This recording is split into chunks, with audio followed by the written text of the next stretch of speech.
All right, so we're going to send this. You're damn right the dome is hard, but you're damn right it's worth it too.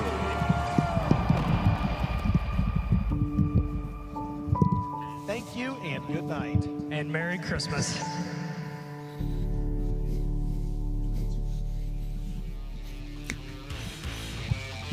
Welcome to the Castrol Gateway Dirt Nationals, presented by Riley Auto Parts. Buddy, you were working hard. You made it up here, though. Thank you. Night number 2 in the Dome at America's Center. I'm like Essex. I You made it. I rolled in. I rolled in last minute. You have a That's right. Now, well, we're ready to rock here tonight after a really great way to start the weekend here last night. And last night we saw half of the field in the Velocita Super Late Models, half the field in the Summit Racing Equipment Mods. Tonight, we get the other half. Those guys chomping at the bit. We had some of the guys on the broadcast last night, and they were like, man, I wish I had gone tonight because the racetrack's sporty. We've got a different racetrack today. We're going to talk about that shortly, DJ. But, man, I tell you what, sometimes Thursday's a battle, and from audio to figuring out the racetrack to things like that, you work through some things. But overall, I think that was probably our best Thursday we've ever had. We had an absolutely outstanding show last night. The racing, I truly believe, was maybe the best Thursday night racing that we've had in the history of the Castrol Gateway Dirt Nationals. Maybe we set the bar too high last night. I don't know. One thing is for certain is, as our good friend Jerry Van Sickle told us a little bit earlier off the air, he said it rained in the Dome last night. They put the water to this racetrack. So we're going to have, as we typically do here, we're going to have a very different racetrack tonight at the Gateway Dirt National. Well, we are, and again, some of these guys, I know Jason Welsh, and a comment was made to me, he really wished he had gone last night because he had the track conditions he wanted last night. Tonight could be a little bit more cowboy up, but hey, the beauty is we're going to raise crowd. It's starting to make its way in here to the Dome at America's Center. And last night, the best Thursday crowd I've ever seen, and arguably bigger than a lot of the Friday crowds. Going to continue to ramp up. A lot of great racing to go this weekend, some huge announcements to come, and a lot of exciting things. But right now, you see them rolling the rubber tire roller around this 5th-mile indoor oval here at the Dome at America's Center. And last night, we had 5,000 win for Velocita late models, 3,000 Summit Equipment Mods. We're going to do it again tonight. And you see this event, 2016, that was the first ever Castrol Gateway Dirt Nationals. And what a year that was. And again, a 5th-mile oval, dirt. They bring it in. They build this racetrack in a handful of days. They've really got it down to a fine art. And then in a few days, they're going to have it out of this building by the time the event is over tomorrow night. So much to go on tonight, a lot of racing action. We're not going to talk about everything, but we're going to throw up on the screen what to expect out of the race format and the schedule here tonight at the Castrol Gateway Dirt Nationals. Again, a mirror of last night's show, just a different cast of characters, DJ. Yeah, absolutely. It's going to start with Dirt Draft Hot Laps for the Velocita Super Late Models, followed, of course, by Twisted Tech Time Trials, and then it'll be followed up by a dual Hot Lap qualifying session for the Summit Racing Equipment Modifieds, opening ceremonies, and something special tonight for opening ceremonies. I'm going to, can I tell them now? We may as well tell them now what they're doing. We want them to get ready.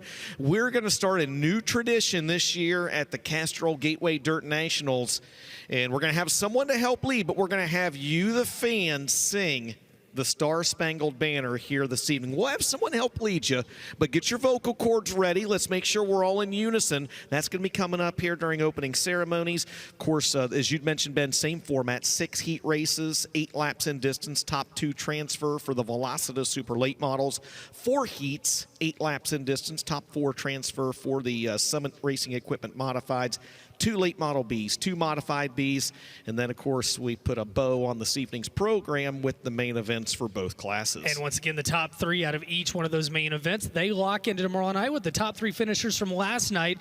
We'll give you updates throughout the night, but right now, we're going to head down with Chris Moore, who's got an update from the pit area. Yeah, guys, you talked about the record crowd last night. If the pit area is any indication of the crowd we're going to have tonight, it's going to be way up. This place is packed. Everybody's ready. We're standing right here by Bobby Pierce and Kenny Wallace's hauler, and the people are lined up wanting to see their favorite driver. One thing I wanted to know, last night, 2 features. We only had 2 yellows between the 2 of them. We're going to get run over here. Devin Moran's making his way to stage. And we only had 2 yellows in the 2 features last night. The pit area was pretty quiet. We will see if the action picks up tonight along with the attendance. Going to be another awesome night here at the Dome. I'm going to throw it up top to Trenton Berry, who's got more. Good afternoon, everybody. Welcome here to the Dome and everybody watching on FloRacing around the country. Glad to be with you once again. Boy, I think by all accounts, Thursday night surpassed everybody's wildest expectations, and they've set the bar pretty high here for many, many years. The crowd was certainly on point. We're not too many years away from that Thursday night where they didn't even open the front side grandstands. Man, I don't think we'll probably ever be going back to that. It was a rabid fan base here, and as we roll towards Saturday night, my business will definitely pick up all around the concourse and the suites. So thrilled to be bringing you a lot of interviews with a lot of great people from all around the country, some participants and some people that are here taking it in. I know people are going to be in costumes as well, and as we get ready for the holiday season, that's all part of the fun here at Gateway. For more, we're going to send it down trackside to Blake Anderson. Trenton, you talked about the awesome crowd. One of the first things I noticed when I got to the infield is for the first time ever, we got folks in the upper deck on Friday night. How awesome is that? That is incredible. So hope you guys have a good time up in the upper deck there in the 430s and 440s. Ben and DJ talked about it at the top of the show that Jerry Van Sickle mentioned that it rained in the Dome, and boy, there is a lot of moisture in this racetrack tonight, much wetter than it was a night ago. I talked to Derek Ball, who's doing the racetrack this week, and he said that was the goal. Maybe got a little bit more water than what we hoped, but things will be good. Track going to be much faster. And I think that term that we love here at the Dome, or the fans, you guys love it, we like to use it, character. I think we're going to have some character tonight because the track a little bit choppier or at the start of the night. It feels like walking across it than it did a night ago when it was just glass smooth. But we're going to throw it to a quick commercial break, and we'll be back here at the Dome of the Americas Center for the Castrol Gateway Dirt Nationals presented by O'Reilly Auto Parts.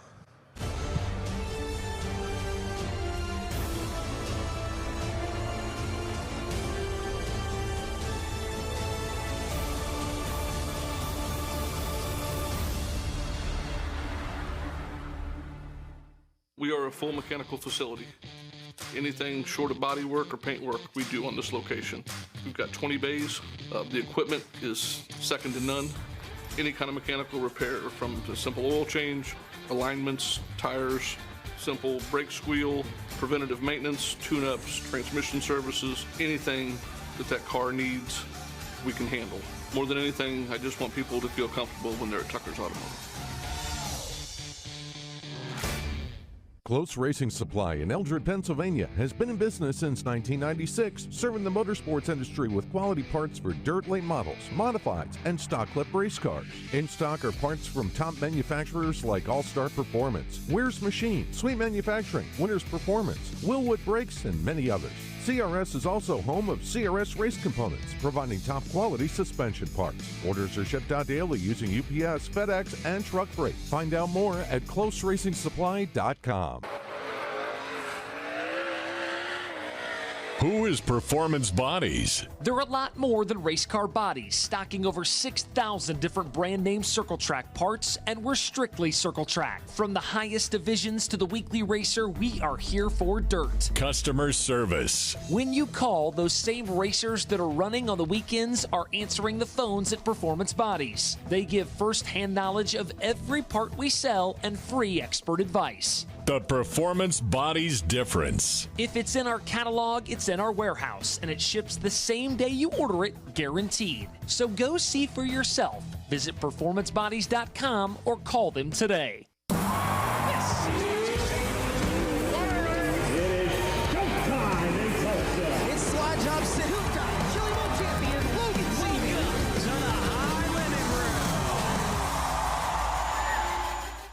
It rose from humble beginnings in the Valley of the Sun. A sprint car racer saw the need for racing shirts. And now, the vision of Carl Korbacher has resulted in Arizona Sports Shirts helping racers across America spread their message. For the best custom designed shirts, hoodies, caps, koozies, and much more, go to ArizonaSportShirts.com. Be part of history. Arizona Sports Shirts, the original racing shirt. Exterior Services and Team Atwell ride with a winner. Congratulations to Trevor Atwell and the team at Atwell Exterior Services in Greenville, North Carolina.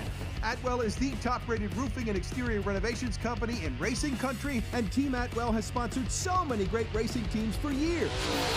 Ride with a winner on your roof or on the track. Atwell Exterior Services. Atwell Exterior Services and Team Atwell Racing. Ride with a winner.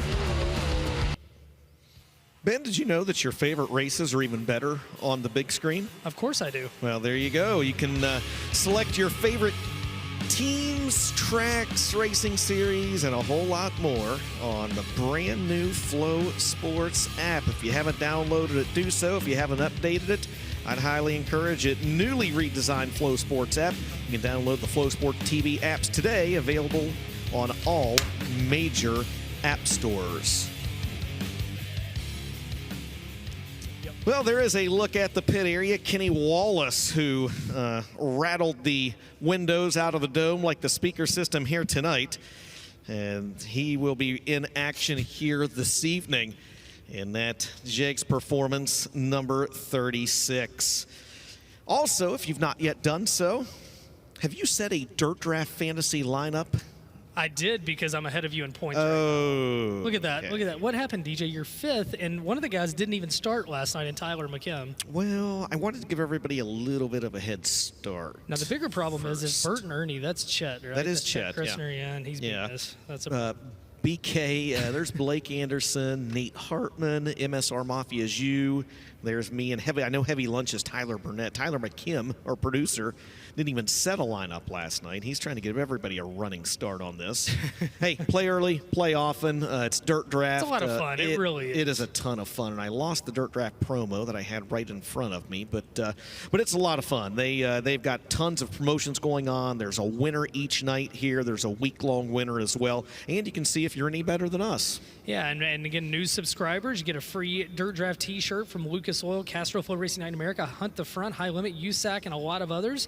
And it's an easy Christmas gift. It's shipped to the subscriber for just a $5.99 subscription.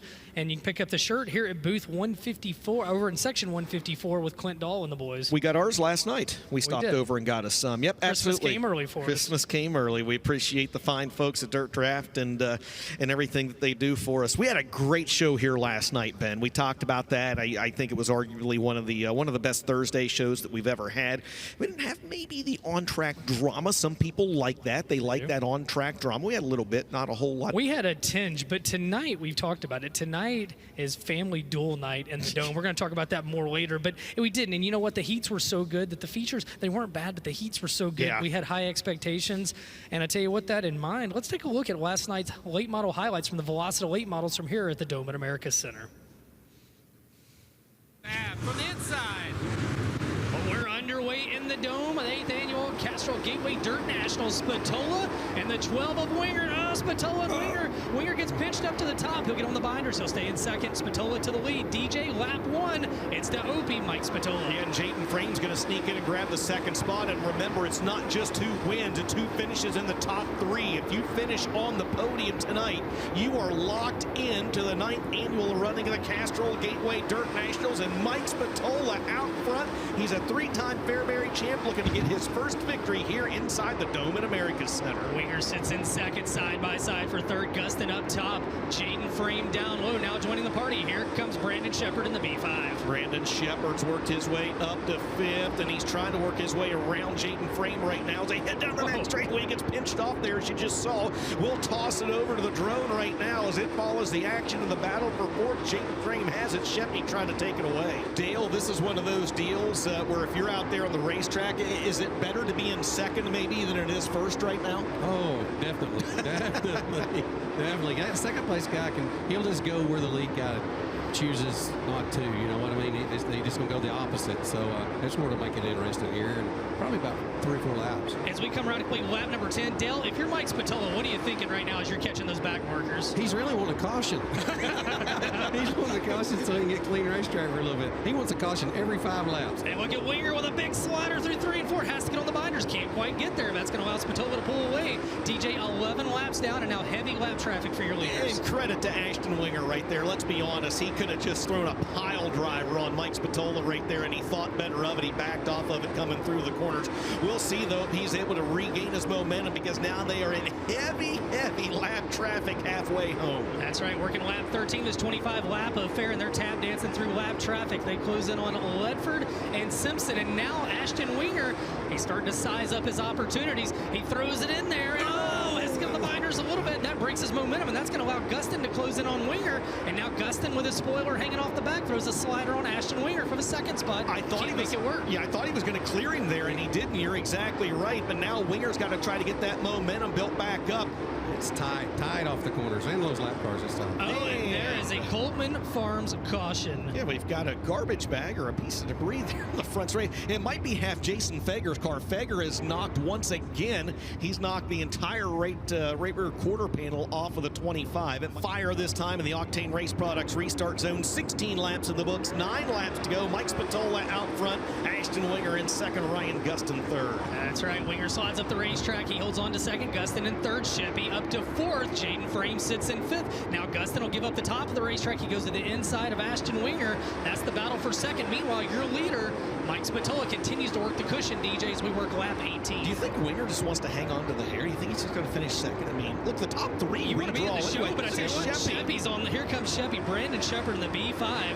He's going to move up to third, and now he puts Gustin off into a qualifier on Saturday night. But Jaden Frame is right there as well in the J8. And Jaden Frame's just been so good here over the years. He wants to race his way in right now, and he's one spot out, battling with Ryan Gustin. That is a battle for the fourth position. Again, the top three lock themselves into Saturday's Castrol Gateway Dirt Nationals, and right now it's all Mike Spatola with 5 laps to go. And I tell you what, Winger got a handful of concrete there. That's going to allow Sheppy to close in, and again, the top three into the show, but Winger and Shepard, they don't give up an inch as they come around to 2 laps to go, and Spatola has driven a flawless race. Can he continue as Shepard closes in on Winger? And what did you say about Brandon Shepard? Yeah, again, like I said, what I said was I'm usually wrong, and that proves it right there. Dale already knows this. He was nice. Smoke out of Winger's car. Shepard saw that and caught the wall. 1 lap to go, DJ, bring us home. Final time around, Winger trying to nurse it to the finish line in second, but out front, he'll lead this one. Green to checkered, your opening night winner of the Gateway Dirt Nationals is going to be Mike Spatola. Ashton Winger comes home second. Third will go to Brandon Shepard. Fourth to Ryan Gustin. Well, that was last night. Mike Spatola, first ever win in the Dome, and it was a big one. And now we have got race cars on the Speedway to start the day here in the Dome. Day number 2, it's a new day with a lot of positive outlooks for these race teams. And let's talk about some of the race cars that are on the Speedway right now. You see the 9Z on the left side of your screen. Jamie Zidar out of Hell's Corners, Wisconsin. The Pro Power Racing Engine, Team Zero, American Foundation Specialist, JJ Enterprises entry, 2021 Dirt Kings Rookie of the Year. And right behind Zidar and car number, what car number we got there, DJ? I think it's the 20 of Glenn Hounshell, I believe. Yeah, that is. That's who it's going to be. That's going to be Glenn Hounshell out of Paint Lick, Kentucky. Don't do that at home, boys and girls. The Travis Kern powered Swartz race car, Don's Marathon, and Jay's Golf Carts, sponsors on Glenn Hounshell's number 20. We move back behind him, and there's a look, man, I like the looks of that race car. It's like a Colton Flinner race car. It does. It looks like a Colton Flinner race car, maybe like a Derek Groomer type car as well. The 48, that's Brody Yarborough out of Paducah, Kentucky, a winner at the Clarksville Motor Speedway in a 6:02 earlier this season. Behind the wheel, that Chase Motorsports Rollins Auto Repair sponsored 48. He'll be followed by the driver of the 115 out of Montrose, Georgia. That's the 17-year-old Grimsley Fulford and the Fulford Farms Chances Tree Service Cannon Well Service sponsored Kryptonite number 115. Rolling past the Fast Shaft start finish line, that's Nick Hoffman out of Mooresville, North Carolina. 9-time winner this year. One of those in the mod, the 8 in the late model, the Ty Torg Racing, NOS Energy Drink, C&W Trucking entry. Finished 3rd in this year's World of Outlaws Case Late Model Series standings. And behind him, the Chrome Dome out of Maryville, Tennessee, Jason Welshin, a 4-time winner this year for the 2022 Crate Racing USA champion. And the competition racing equipment, Topless Outlaw Series and Ice Bowl coming up January 2nd through 4th. At Talladega Short Track, the JJ Construction Excavating Yoder Racing Engine Savage Chassis for Jason Welshin. Behind him, one of those tough guns out of the Mid-Ohio Valley. This is a second-generation driver in the 97. That's going to be Steven Dotson out of West Union, West Virginia, in the McDonald Farms MDR Whiskey Run Enterprises. Jenkins Auto Parts sponsored, number 97, and he'll be followed by the driver of the USA 1 out of Wynn, Arkansas, Devin Andrews, a winner at Old Number 1 Speedway earlier this year in that Kuntz-powered Trackstar race car. The Cummins Heating and Cooling Partners Bank, Deanie Voiles Farm sponsored USA 1 for Devin Andrews. And how about that? Right on cue, green flag as Dirt Draft hot laps are underway. The Velocity late models here. Oh, hang on. Hounshell kisses the concrete down in 4, drives away from it though. A little bit of character on the concrete as we're underway with dirt draft hot laps and DJ. Today, 66 Velocito late models signed in for battle. I think that's what we had last night, right? We had, so 150 entered. Yeah, 150 entered. Yes, sir. So they split the field in half, 75 each night. All but 9 drivers show up each night. So yeah, we end up with 132 racers this year. Is that a record for late models? Maybe the first Probably year? very close. It's got to be close. I think the first year only like 90 showed up. Only 90. Yeah, it's a lot. About 12.173. Jason Welshin might have acted like he wanted last night's track conditions, but right now looking awful fast. And again, Topless Outlaws Series. Scott Pass taking over the ownership of that racing series. Yeah, very cool. They're going to open at North Georgia Speedway, and you see that on Jason Welshin's car. It looks like a transponder flew off. You're going to want one of those. Yep, Clint Campbell has grabbed that. He also tripped right there on camera. Oh, good job, Clint. That's what happens when you get married. No, I was a klutz before I got married, so that actually had no bearing on it. I can't put that one on Cheryl. Your wife is behind us nodding her head right now, actually. She knows. That's why I didn't get to get on the ladder for Christmas lights. I had to hold the ladder, and she got on the ladder. Jason Welsh and one of the Dome darlings here. Look at that. Look at Kenny Wallace down there taking pictures with race fans. That's cool. Kenny Wallace smiling and being great with race fans. Who surprised nobody? I tell you what, Kenny does a lot for the sport, and he sees everybody down there to meet him as the next set of cars make their way out. And a guy that's been so close to winning in the Dome. Will this be the year for him? Out of Benton, Kentucky, the Coltman Farms Racing Special Needs School of Gwinnett, Clements Powered Longhorn for 3-time winner this year, Tanner English. 6 consecutive top 5 finishes here at the Dome, including a second in 21 and 22. Behind him, your ultimate Heart of America champion this year out of Lewisburg, Kentucky, Kyle Forgy. 4 wins on the year, and that came across 3 different divisions. The Tammy's T-shirts, Kate's Cabinets, Wagner Speedway, Mike Forgy powered Pierce Platinum for Kyle Forgy. Behind him, the driver out of Lincolnton, North Carolina. That's going to be Carson Ferguson in the Transtel Incorporated Hoopah Grading Company sponsored entry. It's a Clements powered Longhorn for the 24-year-old Carson Ferguson in the 93. Behind him is going to be we skipped a car. We'll go to the 21 on your screen. That's going to be Chris McKeehan out of Winder, Georgia, and the DGW Powder Coating, RMD Trucking, Prestis Transportation sponsor number 21M. And right in front of Chris is going to be a Dome rookie, Amelia Eisenshank out of Fargo, North Dakota. She's 17 years old in the Donnie Schatz Racing. Donnie's her uncle. The Petro Fastlane Car Wash, Schatz Crossroads, Durham Powered Rocket, 2 wins this year in the 305 Sprint Car Division. And she is right now competes in late models, 305s and 410s. It just speed runs in that family's blood, and we're glad to have Amelia here with us. We'll jump back 2 cars behind her, and in car number 96 out of Aviston, Illinois, that is Matt Koch in the Bozer Machine powered Rayburn chassis, the Wilkie Brothers Farms Bozer Machine 96 for Matt Koch. We move back behind him, and there we find the driver of the number 18X. That's going to be Michael Siebers Jr. out of Lewisburg, Tennessee, in the Frisky Motorsports, SMS Plumbing. Blowing Glass Lawn and Home sponsor, number 18X for the 21-year-old. Again, Michael Siebers Jr. out of Lewisburg, Tennessee. And one other entrant on the track for this session of Hot Laps. Behind the wheel of the 2 this weekend, he's got 22 written on the bottom of the number. That's Manny Falcon, a former Dome starter out of Pine Grove, Louisiana, in the Dylan Scott Country Till I Die Tour. Falcon Trucking sponsor number 2. And by the way, Dylan Scott dropping a brand new single today called Country Till I Die, and it is a banger, man. Well, a few notes in this set. The 2 on that race car, that's Manny Falcon's birthday. The 22 is Granddad's. He said, I've thought about doing 222, but there's only one 222. Iron Mike Bullets, I didn't do that.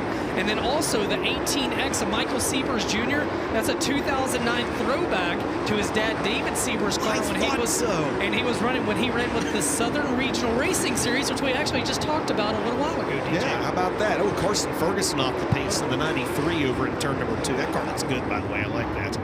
Yeah, tough break as Ferguson slows. He had bad luck last week, and of course he's here in that Kell Green Motorsports 93. He was leading the big race down at Swainsboro. Burnt piston knocked him out of that race. Brandon Overton wins, and he's got bad luck to start the night tonight. Right now, let's head down to the pits where Chris has an update. Guys, you are looking at Freddie Carpenter's guys changing the transmission. He went to put it in gear to head out for hot laps, and the transmission blew. They're changing it right now, but quickly a tough start for Freddie Carpenter and his guys. Well, thanks a lot for that, Chris. Yeah, one of the Dome darlings right there, Freddie Carpenter. What a tough break. Luckily, they caught it early, though. Well, and what I want to talk about this race car is an Evel Knievel tribute car, Yes. and it is absolutely gorgeous. That is maybe hey, we're going to hand out best appearing cars here for the That late one model gets your Le Mans vote? this weekend. I think Freddie's car might get it. That is beautiful. It's clean.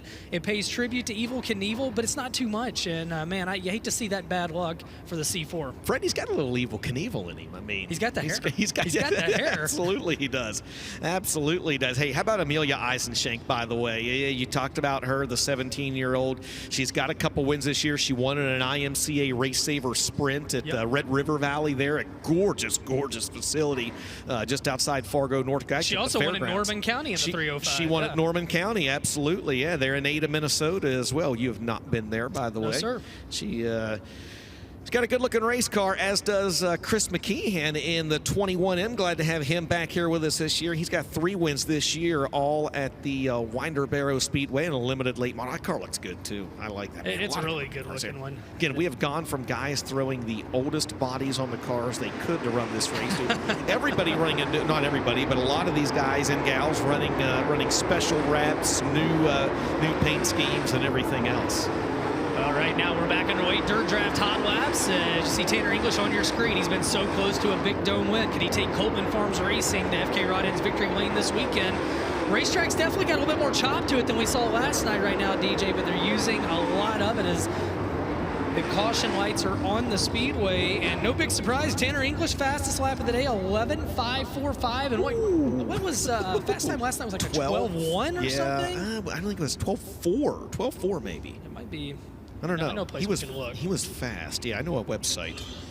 Kyle Forgy, second quick. Your Ultimate Heart of America 2024 Ultimate Heart of America champion in the 47. How about that? Oh my, you're a mean one, Mr. Grinch. Zach Wooler's down there, and he's watching you. Yeah, Santa might know if you've been good or bad, but we know the Grinch is always thinking it. No. Is DJ auditioning? No, no, I'm not. No, I'm not. Hey, great time to remember the fans, Blake. We are going to have the fans of the Castrol Gateway Dirt Nationals. A new tradition starts right here tonight as you will be singing the Star Spangled Banner. That's right. Blake, give us a teaser of who's going to be singing. Just give us a little hint. Meow. Yeah, that's right. Kitty's going to be in the house. Yeah, that's it never gets old. Yeah, we're going to start, and I'm going to be honest. I'm cautiously optimistic about how it can go tonight, but I think it's going to get better as time goes. Blake, you heard that, Gateway. He doesn't have any faith in you. I do. I'm a man of the people. I think the fans of the Gateway Dirt Nationals are going to knock this out of the park. Blake, I was just hoping if we couldn't get P. Kitty to sing, maybe we get Martin to sing. Hello. I don't know where I saw Martin yesterday, but I haven't heard from him or Cynthia yet. He found me today. He's in the building. All right. I got nervous. Fear not. Well, right now, I'll tell you what you see the next set of cars sitting down and staging. And DJ, it's kind of the interesting combo. We're both adding a little bit of water, and we're trying to roll in where it's a little choppy. So buckle up, boys and girls, because we are going to have quite the night. I also want to mention, we touched on it earlier, it's Family Feud night at the Dome. Yeah, how about that? As we've got Rusty Schlenk. He's a perennial Dome guy to watch. He has his son Carter here making his debut. Youngest driver in the field, 14. Yes. We also have tonight, we have Dean and Brandon Carpenter from my neck of the woods. Dean's the father, Brandon's the son. They're making their debut tonight. And we also have the Smith family. We've got Brendan and Brody. Now, Brendan's 19. Brody is making his super late model debut tonight. And they're brothers, and they go tonight. And there is a lot of smack talking down there in the Smith pit area. As earlier, I told Brendan, if your younger brother makes his super late model debut and outdoes you, you better just head out to Washington Street and just start driving back to Florida. That's right. But yeah, it's kind of wild. And it's a draw, but the families all ended up tonight, and that could make for maybe an awkward Christmas celebration here in a few weeks. No, not at all. Not at all. What could possibly go wrong there? We're going to roll out the next group of drivers on the speedway, and they're going to be led out by the now two-time and reigning Northern All-Star Series champion in the number 11. That's going to be Josh Rice out of Crittenden, Kentucky, in the Sneezus Construction MC Tank Transport Rice Excavating sponsored number 11 car, a four-time winner this year. He was in the black 11. John Kirby behind him, not Pat Dorr, by the way. I say that every time John Kirby's on the track. The Russellville, Arkansas driver, and the Kirby Specialties Corporation Construction Resources Group Clements Powered Rocket, a two-time winner this year, was John Kirby. Zach Woller's behind him in the 71. The Grinch has got his eye on you, boys and girls. The Yeti Earthworks, NMB Painting and Drywall, Zach Woller Motorsports, K&S Engineering, Wally Built race car, the only one in the pit area. And riding behind him in car 84, he did a great job in the box with us last night. Miles Moose out of Lincoln, Illinois, a 2021 Dome Prelim winner in the Pro Power Racing Engine, Barry Wright, Icon by Moose, Lone Wolf Petroleum, Fuel Factory, Tucker Automotive Repair and Tire, and ME Realty, all sponsors on Miles, who with one win on the year, and that came at Fairbury Speedway back in June. Behind him will be another driver from the land of Lincoln in the 27E. That's Kyle Mixon out of College Hills, Illinois, in the Billy and Joe's Automotive, K&J Design, Bob Pierce race car, Hendren Power Plant under the hood for the 27E of Kyle Mixon.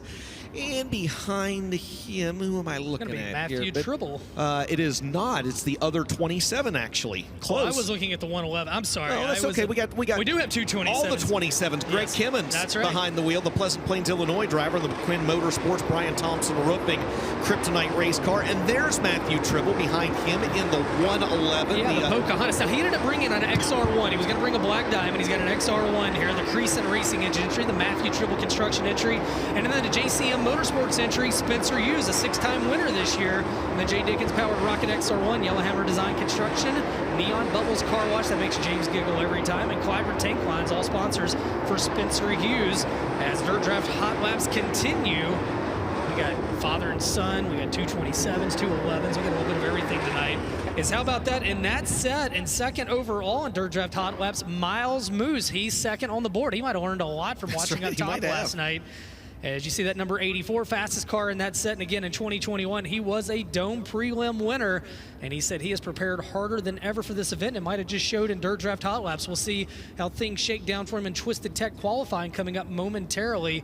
And good-looking race car too, man. Yeah. That's the RBC Towing number 84. This cars always look good. I like the buff moose on the back. You like buff mooses? Is that breaking news today? No, they're not mooses.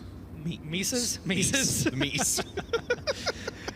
Right now we got a tractor playing chicken on the back straight with Matthew Tribble in the 111.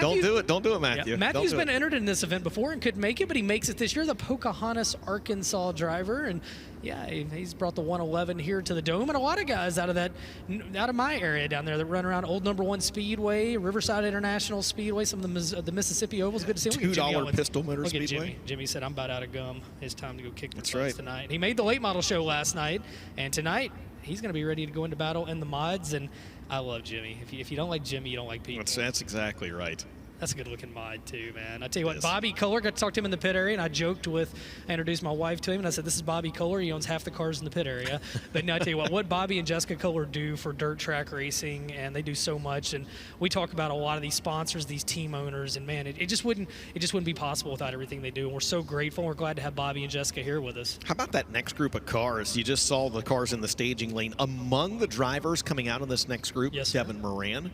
Pretty good. Bobby Pierce. Pretty good. Ricky Thornton Jr. Never heard of him. Ryan Unzicker. Oh, fresh motor under the Fresh motor. too. Cody Bauer, a former prelim winner, and I think I see Rusty Schlenk back there as well. Yeah, I mean, Oh, my. You got Kylan Garner sitting back there. Kylan This year's Garner. Revival Late Model Series champion. Yes, he was. Former Cash Money champ and a Revival champ this year. And then Scott Bell, we talked about Old Number One Speedway and Crowley's Ridge Raceway. He enters roughly 2 to 3 races all year, and 3 of the nights come right here. He doesn't get to race a lot. Scott stays busy with the family business. We see the 45 sitting there. And every time I see that, I always think of Adam Petty's NASCARs because yeah.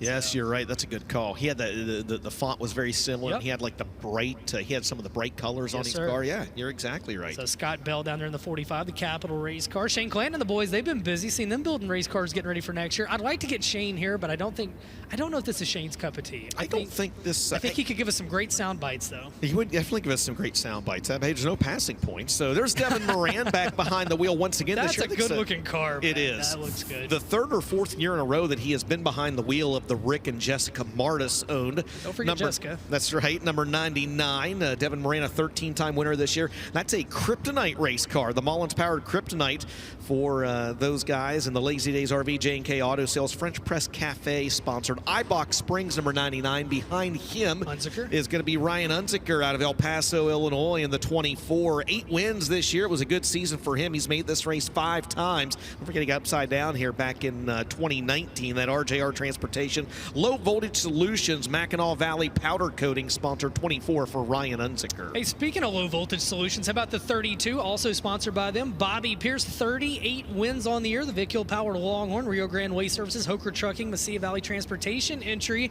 He's a 2-time Dome champion. He's also a 2-time prelim winner. And behind him, we touched on him, the 45 car, and that'll be the 45 of Scott Bell out of East Prairie, Missouri. The Longhorn by Wolfpack. APE Racing Engine, Bell Farms, CNH Insurance, CB Farms Incorporated entry. He raced twice this year. Tonight he will run 50% as many races as he's already run this year. His best finish of 5th at Crowley's Ridge. Did you say a Longhorn by Wolf Dog? By the Wolf Pack. Yeah. By the Wolf Pack, okay. Yep. There's Ricky Thornton Jr. out of Chandler, Arizona, your 2024 Lucas Oil Late Model Dirt Series champion in the Kohler Motorsports, Hoker Trucking, Coltman Farms Racing, Sunoco Race Fuels, Ultimate Towing and Recovery sponsored number 20 RT, and he'll be followed by another one of our female drivers racing this weekend out of Lexington, Kentucky. That's Megan Sanders in the number 8, the Liskey's Auto and Truck Service Mullins Powered Masters, built for Megan Sanders. Cody Bauer in the 19X, the 2022 prelim winner here in the Dome, the Forbes Collision Excavating, Domination Race Car, S&S Collision Racer Speed Shop, Daryl Hoffman powered entry, and behind him in car number 17A, Austin Howells out of Memphis, Missouri, the Howells Enterprises, HR Enterprises, First Form, Lennox Bullies, Pro Power Racing Engine, Rocket XR1 for Austin Howells. Lennox Bullies. We That's right. Get you a bully or a Frenchie. Cheryl wants a Frenchie, so we're going to end up with a Frenchie. Oh, we got a spinner over in turn number 2. Get him from our good friend Toder's Isle of Frenchies. Don't even get me started again. Megan Sanders goes around, the Lexington, Kentucky driver, and she gave a peck on the cheek to the concrete over there in turn number 2. Hopefully able to drive away, just a little bit of contact with that nose. How about Ricky Thornton Jr., third quick already, with just about a lap in. Devin Moran, 5th fastest right now. He barely won the mods last night. Yeah, he might make a go of this. He could do it. As you see, trying to get Sanders backed away from the concrete. She got lucky, man. It was a chance to knock the nose off that number 8 car, but it went around. Drew the Coltman Farms Racing caution. Yes, it did. Yes, it did. Yes, it did. Thank you, Andrew Richardson. As starting to build a little bit of a cushion tonight, DJ, and we didn't necessarily have that. We had a very fine line of a moisture ring on the top, if you will, throughout the night. Tonight, I think we could actually get the dirt all the way up to the banners, which brings me to another thing. Talk to us about that. You were going to... Okay, yeah. So a lot of... And I mentioned this last night. Maybe put the banners on the outside of the fence. Well, here's why. I've been told this by a few different people, and it makes sense. We're in an indoor race, right? We're in an indoor track. As far as I know, yes. Yeah, well, it appears to be that way. So the dust, the dirt that gets blown off the racetrack, those banners actually help catch that dirt and keep it in place, so to speak. You only got so much dirt in here, right? If you put those banners on the outside, yes, it still catches some of the dirt, but a lot of that dirt actually kind of siphons down the back of it and goes outside the racetrack with really no way to get it back in without picking up a lot of other debris. And once it's out there, they send you and I with a shovel, and that doesn't sound like any fun either. No. Jerry Van Sickle, do you have any ideas on how we can better keep the banners on the fence while keeping the dirt in the racetrack? The soil, I should say, in the racetrack. Yeah, you're a promoter, Jay Van. No, I have no idea. Okay, but thanks, Jerry. I mean, but you know, coming to the point, you know, DJ and I talked about that. That was a talk in the staff meeting was, let's put the banners behind it. But you don't. There's those logistic things of an indoor race you don't think about, and that's one of them. And that's what keeps that dirt in. Like you said, you know, it's building a cushion. You're watching them out there. They're keeping some moisture on that. They go out there with the rubber tire roller and keeping that down. What they're doing is two things: is working the moisture and keeping the moisture in the dirt, and keeping it compacted and keeping it there for later on in the evening. So it's absolutely. You guys giggling over there. Yeah, we're just laughing at things. One thing that I'm not laughing at that I love is the wrap on Rusty Schlank's car. Different, a little bit different on each side. That's Rusty Schlank in his familiar bright pink number 91 out of McClure, Ohio, in the Velocity USA Terry Henricks Auto Group VP Racing Fuels sponsored number 91. And behind him is going to be the driver of the 1 with the little 2.8 out of Neosho, Missouri. That's Kylan Garner in the Carter Wealth Management Shiny Heine Truck Wash, another one of my favorite sponsors. 2-time winner this year at Caney Valley and 81 Speedway. Has been mentioned, he is your Revival Dirt Late Model Series champion. Next driver on the racetrack is going to be the driver of the number 17. And that is, I think that's Jared Bamberger. That's right. Yep, out of Clayton, Wisconsin, in the B&J Trucking. Shep's Dairy North Swiss Farms sponsored GRT race car for Clayton, Wisconsin's Jared Bamberger. Good looking race car as we continue to get cars making their way out to the speedway. And Jordan Barbie is going to be the next driver on the racetrack. He had quite the week. We're going to talk about Jordan Barbie as he's had quite the start to the week. He's out of Claremore, Oklahoma in the number 2B. A few other drivers. Yep. Cole Babcock behind him in the number 2 star. There's a look at Cole Babcock. TJ Janasek on the speedway in the number 10 as well, the Hayes, Kansas driver. He's followed by the number 75 of Daniel Adam out of Peru, Illinois. Who else we got? We got the 5 out there. That's the M5 out of Paulding, Ohio. That's David Scott Jr. in the All-Star Performance. Oh, my goodness. Hang on to it. It's not the slow ride, David Scott, out of Garland, Pennsylvania. No. He got up into the wall out of turn 2 a little bit. And, yeah. How much have you seen? He's from your area. How many times have you seen David Scott? No, not for. He's actually the opposite side of the state. Paulding would be kind of in that northwest part of the state. I'm more east, kind of southeast. So this will be the first time you've got to see him? It'll be the first time I've got to see this Ohio driver race, yes. All right, so we got the M5 of David Scott as roughly a little over half the field has made their way out in this set. And they continue to roll the top side of the racetrack down.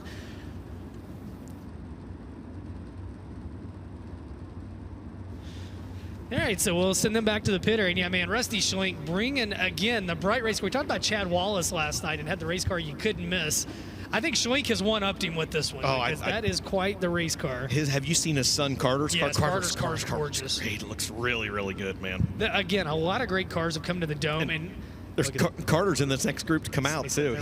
I talked to Carter down there. Carter, 14 years old, and he had a great line. He's got kind of these. He's got these glasses on that he wears. He goes, I talked to someone yesterday for 30 minutes. He goes, and they thought I was Trey Mills. Well, he is not Trey Mills. He did look a little like Trey, so he makes his way out. Carter Schlink, 14 years old, the Steve Marquise Racing Engine Domination race car. Superior glass and mirror, Signer European mounts, Terry Hendricks Auto Group, Porter's Pond Foundations, and Crossbuck Construction, all sponsors for the 14-year-old 2023 Rookie of the Year in the Sportsman Division at Oakshade Raceway. Behind him, that's going to be Jack Riggs, and the throwback to Scott Riggs, the 2005 throwback to his dad, the Triune Trailers, Wiles Drive Shaft, Riggs Fiber, Riggs Drilling Solutions, Dude Wipes, Valvoline, Vic Hill Powered Longhorn for Jack Riggs. The other member of the Higginbotham clan racing with us tonight, that'll be Blake Higginbotham. We saw Nathan last night. We did. This is Blake Higginbotham out of Bagley, Minnesota, and the Higginbotham Trucking and Directional Drilling sponsored number 57. He'll be followed by the driver of the 15F, and that'll be Chris Fetter. We saw Derek race last night. This is Chris Fetter out of Troy, Missouri, and the FNS Collision Repair sponsored number 15. The 2x4 of Chase Collins hasn't won a super late model race, but he's hell in Crown Vics. He's won 4 of those this year. The Rocket Chassis, H&R Racing Engine, MD Towing 2x4. Hang on, we got a spinner up in turns. Number 3, also on the speedway in this set, the 128N of James Nash out of Lula, Georgia. Buckle up for this one, a Savage chassis with a Wham Bam Sam racing engine. Hopefully yes, that's not an idea of things to come. The Nash Motorsports Helton Graphics Competition Racing Equipment entry. And in the midst of all that, we had a spinner up in turn number 3 and 4 that drew that Coleman Farms caution flag, but no harm, no foul. Yeah, we lost Blake Higginbotham down here too, over in turn 2. Challenge is real, boys and girls. As Darren Weisinger Jr. went for a spin up there. His sister sang the national anthem last night. Amazing job.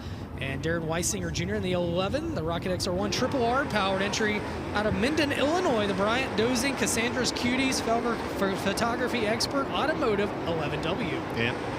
Better known as DJ, not me, DJ Weisinger, Darren Weisinger Jr. in that 11 car. And there's a good look at the Wham Bam Sam. Thank you, man. 128 powered. I feel like Dr. Seuss will be proud of that engine. Absolutely, absolutely. Out of Lula, Georgia, James Nash. There's a good look. I like that race car. I'm a sucker for black and light blue as well. That's Dakota Smith out of Winfield, Louisiana. Yeah, he's second or third time he's been here to the Dome in the B89 car. As still Tanner English, fastest time of the day in 11.545 here in Dirt Draft Hot Laps. Now, if you're fastest in Dirt Draft Hot Laps, how does that help you later in the evening? Not at all. Okay, so you got to come back and Twisted Tech qualifying. Not only do you get to start on the pole of the heat if you're fastest in Twisted Tech qualifying, you get a bike that's valued at $1,200. And look, we found not one, I found but 2. Waldo. One of those is more Waldo than the other one. Yes, I found Waldo. Who are you texting? You hold on. Yeah, keep the camera on him. He's got to get the picture. Send it to all of his friends. There we go. Waldo found Waldo. I actually love everything about that. Waldo found Waldo. Well, there's two Waldos. Look at Ricky Thornton Jr. You think he's watching the broadcast and hearing about a minute away, he's going to hear us. He's down Ricky Arnold peeking his head in there to have a word with his driver. Man, they had a big end of the year. They won the Lucas Oil Late Model Dirt Series title and the Castrol FloRacing Night in America title with the Kohler Motorsports 20 RT. And Ricky's won this race in the mod. He's won the Dome in the mod, but this year he wants it in the mod and the late model.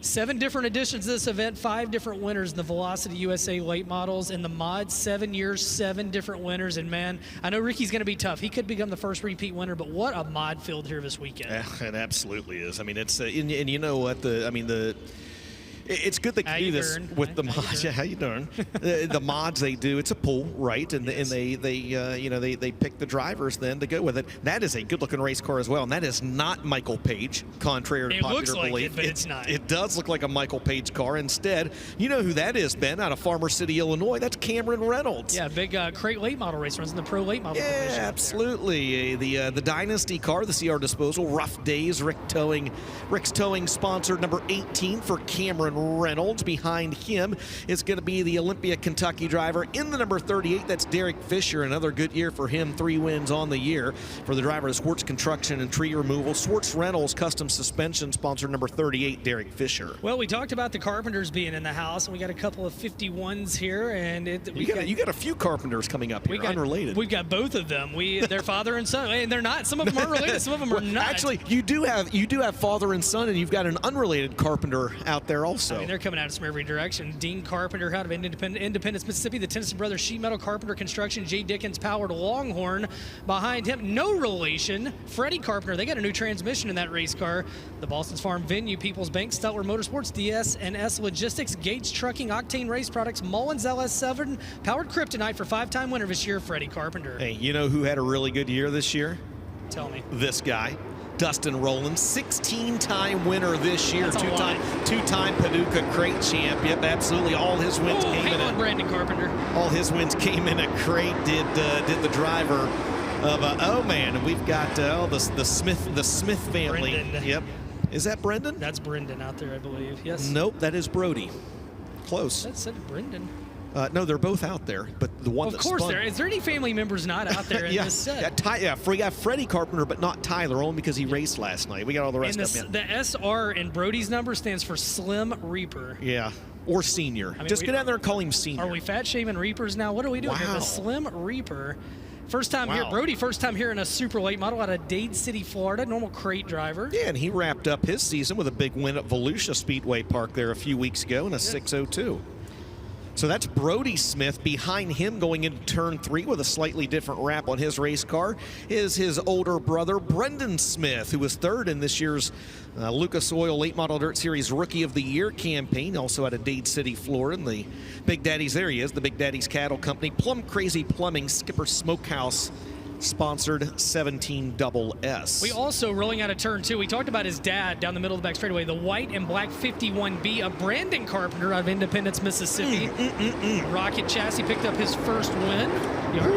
Derek Fisher right there, man. He just, he grabbed a handful of a rut or a bump or something over there. Bike it up a little bit? He biked her up a little bit down in 1 and 2. Yes, sir. Well, they heard Brandon Shepard say he wanted character out of it, so here we are.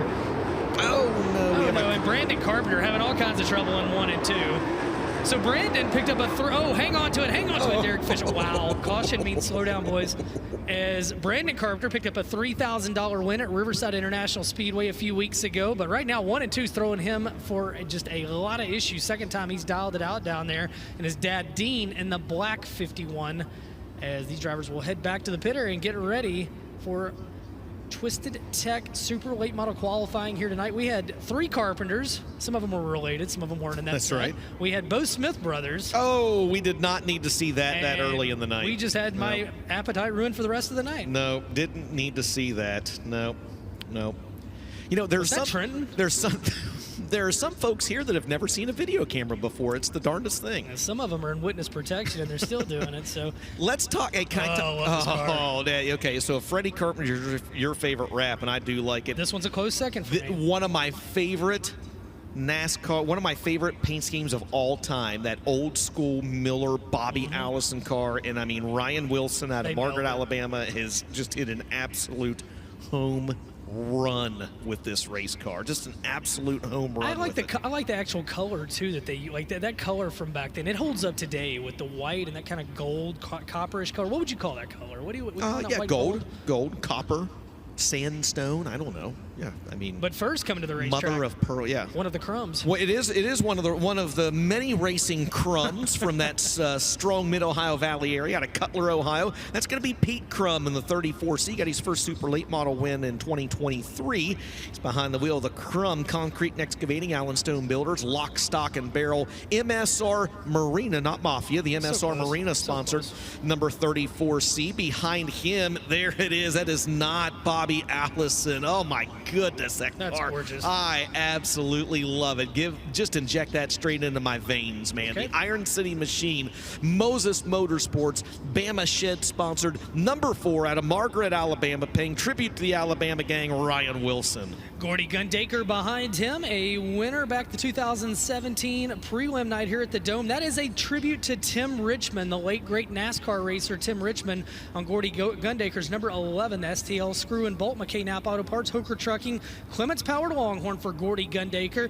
And behind him, we talked about the Kohler family. This is their son, Evan Kohler, making his Dome debut out of Mount Airy, North Carolina, the Ultimate Towing Recovery, Capital Waste, Capital Electric, Elite Ready Mix, Vic Hill Powered Longhorn.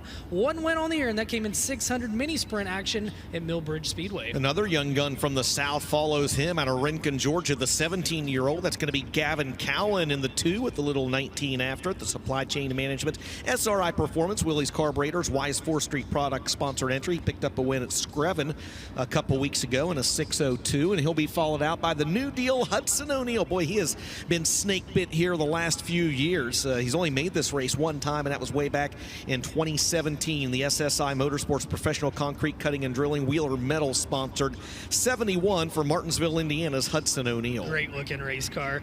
Meanwhile, the 2021 Steel Block Late Model Series champion Corey Delancey out of Parkersburg, West Virginia on the Speedway, the Kryptonite C2, a 2-time winner this year. The McDonald Racing Engine, Castrol Motorsports, Octane Race Products, Green Clipper Lawn Maintenance, car number C2.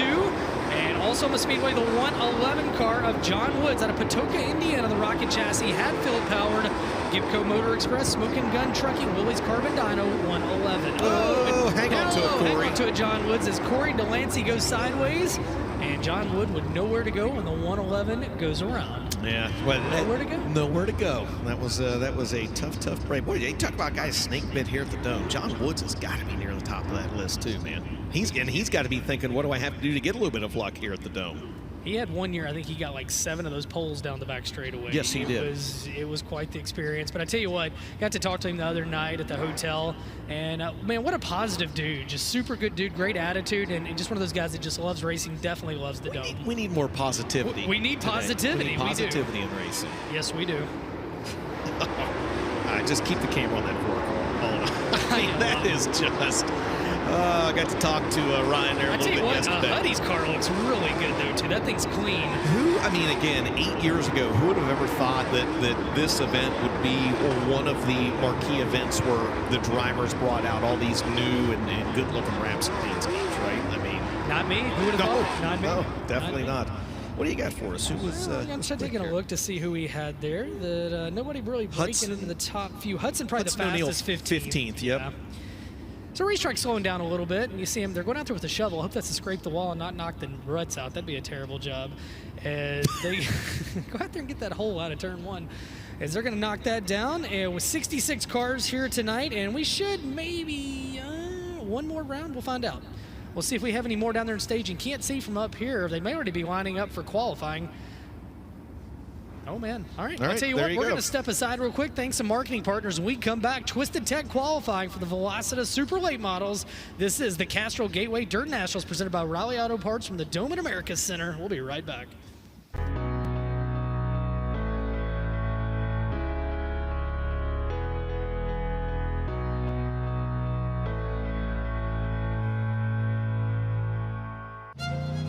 From the back roads to the big cities, at Black Widow Trucks, we believe in the American dream. Kenny Wallace! With a full line of trucks from your favorite manufacturers, we provide a turnkey solution allowing you to drive the truck of your dreams without the hassle of sourcing parts, back orders, or voiding your factory warranty. And one last thing, you can find me in St. Louis. Black Widow Trucks, an industry icon. Find out more at blackwidowtrucks.com. Dylan Thompson, Chase Motorsports, Coach and Trailer Sales, Paducah, Kentucky. If you're in the market for a like-new, pre-owned motorhome or trailer, give us a call today or check us out at chasecoach.com. Lots of inventory in stock, normally something to fit every budget. Financing available, we deliver nationwide, and we accept trade-ins too. I would love to earn your business.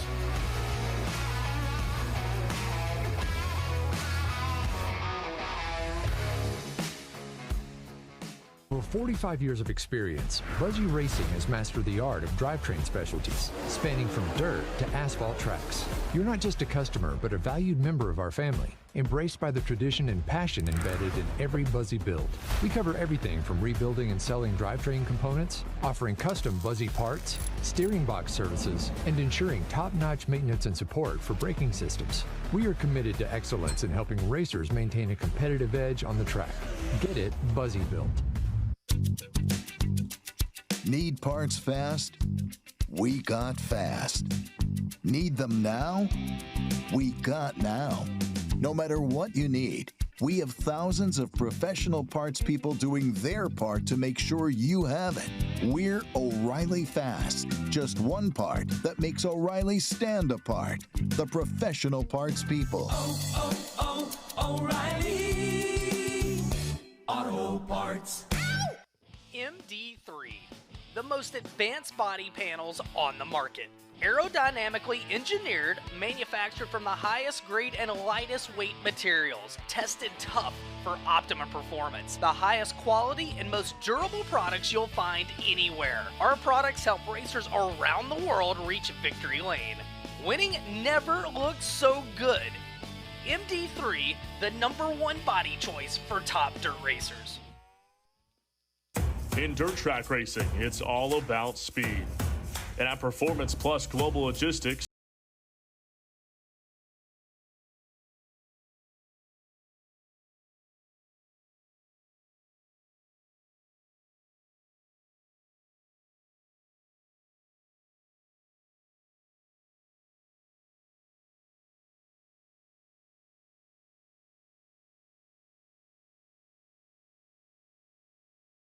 Welcome back to the Dome in America's Center in St. Louis, Missouri for night number 2 of the Castrol Gateway Dirt Nationals presented by O'Reilly Auto Parts. As we've just wrapped up Dirt Draft Hot Laps. If you've not yet done so, now's the opportunity to get your Dirt Draft fantasy lineup in and about to roll into Twisted Tech time trials for the Velocity Super Late models. A lot of great foundations, a lot of charities we're going to be talking about. Some on these race cars tonight. I know Hudson's got a great one on his, but down at the Race Ranch booth, Charlie Medford is doing a silent auction down there, and it's for the Down Syndrome Awareness Store off his race car. All the proceeds go to the Winners Children's Hospital of Choice, and the auction ends Saturday before the mains. There's a lot of charities here this weekend that are benefiting, you know, kids that are needy, kids that are battling illnesses, things like that. Also want to touch on Hudson real quick. Hudson, you know, he's running a lot of things on his race car this weekend. They have the Riley Children's Foundation, and basically the money from that foundation helps provide health care for needy children. And kudos to Hudson O'Neill for having that Riley Children's Foundation on that 71. Absolutely. Before we send it down to Chris Moore in the pit area, as you'd mentioned, Ben, a lot of things happening about in the concourse area as well. Make sure you get out and support these drivers, get some Christmas presents. I know Jonathan Davenport is down there, and I think it's section 107 is where his booth is. He's signing autographs at his merchandise stand right now. Some other drivers back there. But a person that, well, he may sign some autographs back in the pit area, our very own Chris Moore. Chris, go ahead. I will certainly not be signing any autographs. Nobody wants that. But I just wanted to point out something cool here in the pit area. Right down the main drag is these banners hanging from the rafters back here in the pit area, honoring each of the champions of the previous years here at the Castrol Gateway Dirt Nationals. Of course, Scott Bloomquist, the inaugural winner back in 2016, then Bobby Pierce back-to-back years, and so on and so on. And the modified winners are on the other side as well. So a different way to honor the champions here at the Gateway Indoor Nationals. Thank you very much, Chris. As Twisted Tech qualifying underway, Grimsley Fulford in the 115 out there out of Montrose, Georgia. The Kryptonite 4x1 machine and fab powered entry. Fulford Farms, Chances Tree Service, Cannon, Well Service, Farmers Best on the track. With him, the 97 car, Steve Dotson out of West Union, West Virginia. The McDonald Farms, MDR, Whiskey Run Enterprises, Jenkins Auto Parts, Robert Yates powered Kryptonite race car. Third of the still block standings this year. And the 29 of Jason Welsh in the Chrome Dome out of Maryville, Tennessee. The competition racing equipment, JJ Trucking Excavating. And we got Dotson around down in 3 and 4. That will draw the caution. Jason Wilson, sponsored by the 34th Annual Ice Bowl, January 2nd through 4th, and the Topless Outlaw Series, North Georgia Speedway, coming up on April 26th. And right now, Steve Dotson in car number 97, driver that was third in this year's Still Block Late Model Series points, brings out the Coltman Farms Racing caution as he spins down in 3 and 4. Yeah, and that was on his second qualifying lap, so we have to stand on lap number 1, which was a 12.657. And I think Jason Welshin should have one more lap coming to him. He registered one qualifying lap. Right now it's the time to beat after the first 3 cars at a 1:2.256. But Stephen Dotton spinning on his second lap will not get another lap given to him. So we have to stand on lap 1, which is a 12.657. All right, so Jason Welshin atop the leaderboard early in Twisted Tech qualifying, 12.256. And he will see if he can improve on his final lap. And Steve Dotson's making a strong case for a second lap, DJ. Well, he is definitely trying to make a strong case for a second lap, but we'll see if we can get him back down in the infield, and Welshin will have the track all to his lonesome. There we go. We've done it. So Jason Welshin, a former a 2-time pole sitter for this race, right? 2-time pole sitter here at the Castrol Gateway Dirt Nationals. And I'll tell you what, coming out this early in Group A, it could be a good sign. You don't know. Or like Scott Bloomquist said once, you don't know if it's going to be better early or better later. You sound like Opie doing like Mike Spatella doing a Scott Bloomquist impersonation. Yes, that's right. I shouted at Opie down there in the pits, man. I did too. Very proud for him. Absolutely. As Welshin's second lap time is not as good. He will be the early time to beat, though, here in Group A on Friday night with a 1:2.256. Up next, Nick Hoffman out of Mooresville, North Carolina. The 9, the 48 of Brody Yarbrough out of Paducah, Kentucky. The 44 of Cashton Denton out of Sapulpa, Oklahoma. Nick Hoffman, the Ty Torg Racing, NOS Energy Drinks, CW Trucking, Petrov Towing, Burlisle Products, Tri-Valley Equipment, sells Clements Powered Longhorn. 9 wins on the year, going after his first Dome triumph. He was a prelim winner here in 2023, joined by Brody Yarbrough out of Paducah, Kentucky in the 48. The Masters built Brooks Racing Engine, Chase Motorsports, Rollins Auto Repair, Lowry's Body Shop and Record Service Entry. 1 win last year in the 602 division at Clarksville Speedway. And then Cashton Denton, the modified graduate out of Sapulpa, Oklahoma. The Mullins Racing Engine powered Elite Construction, D&D Sports Courts, Jay Higgins Trucking, and Acme Wheel Alignment, all sponsors for Cashton Denton. First lap time's about to go up. Nick Hoffman moves to the top of the leaderboard, Ben, with a 1:2.153. Matt Koch's going to be third quick on lap number 1, and Brody Yarbrough is fifth quick his first time around. Second lap for Nick Hoffman, even better, 1:2.105, the new time to beat for the Mooresville, North Carolina driver. Matt Koch's going to go fourth quick on his second lap, and Brody Yarbrough is going to be third fastest. So Nick Hoffman, the new time to beat after 6 cars, with a 1:2.107. Up next, out of Benton, Kentucky, Tanner English in the 96. The 96K of Matt Koch out of Aveston, Illinois, and Amelia Eisenshank out of Fargo, North Dakota. Tanner English, the Coltman Farms Racing, Special Needs Schools of Gwinnett, SRI Racing Products, Bill Stein, VP Racing Fuels, MPM Marketing, Clements Powered Longhorn. 3 wins on the year for the driver who finished second in this race in 21 and 22. Matt Koch in the 96K out of Aveston, Illinois. The Bozer Machine Powered Rayburn, Wilkie Brothers Farms and Bozer Machine sponsors. And Amelia Eisenshank, we talked about it, Donnie Schott's niece. She drives 410 sprints, 305 sprints, and late models, and she's here this weekend. And the Donnie Schatz Racing Petro, Fastlane Car Wash, Schatz Crossroads, Durham Powered Rocket, the 17-year-old with 2 wins this year, Amelia Eisenshank. All right, green flag is out on this trio of race cars. Yeah, Tanner was bouncing all the way through turn 2. Yeah, no doubt. We'll see what he's able to do through 3 and 4. Much smoother there. As his first lap time is going to be good enough for second quick. Amelia Eisenshank, she is 7th fastest on lap number 1. And Carson Ferguson's first lap is going to be good enough for 7th quick. Second time around for the 96 of Tanner English, not as good. He'll stay second quick, 12.164 his best lap. Amelia Eisenshank 7th quick, 1:2.690, and Carson Ferguson will be 4th fastest, 1:2.436 after 9 cars.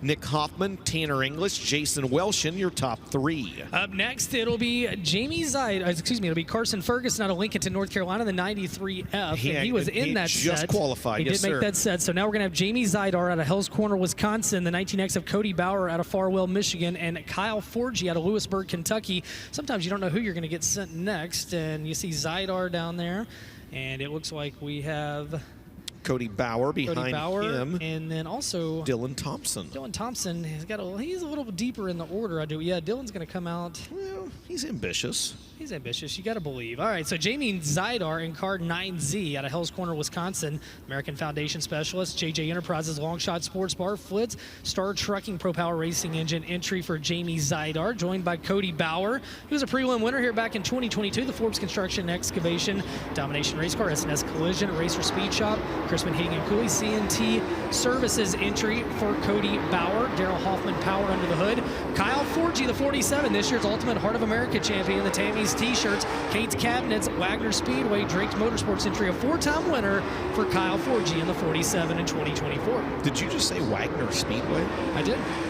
In South Dakota? No. Speedway? No, it's a Promotions in Kentucky. Oh, okay, gotcha. I was confused there. That was gonna be fun. I've been to Wagner Speedway in South Dakota. Yeah, the home of the one of my favorite sandwiches, the bone-in pork chop.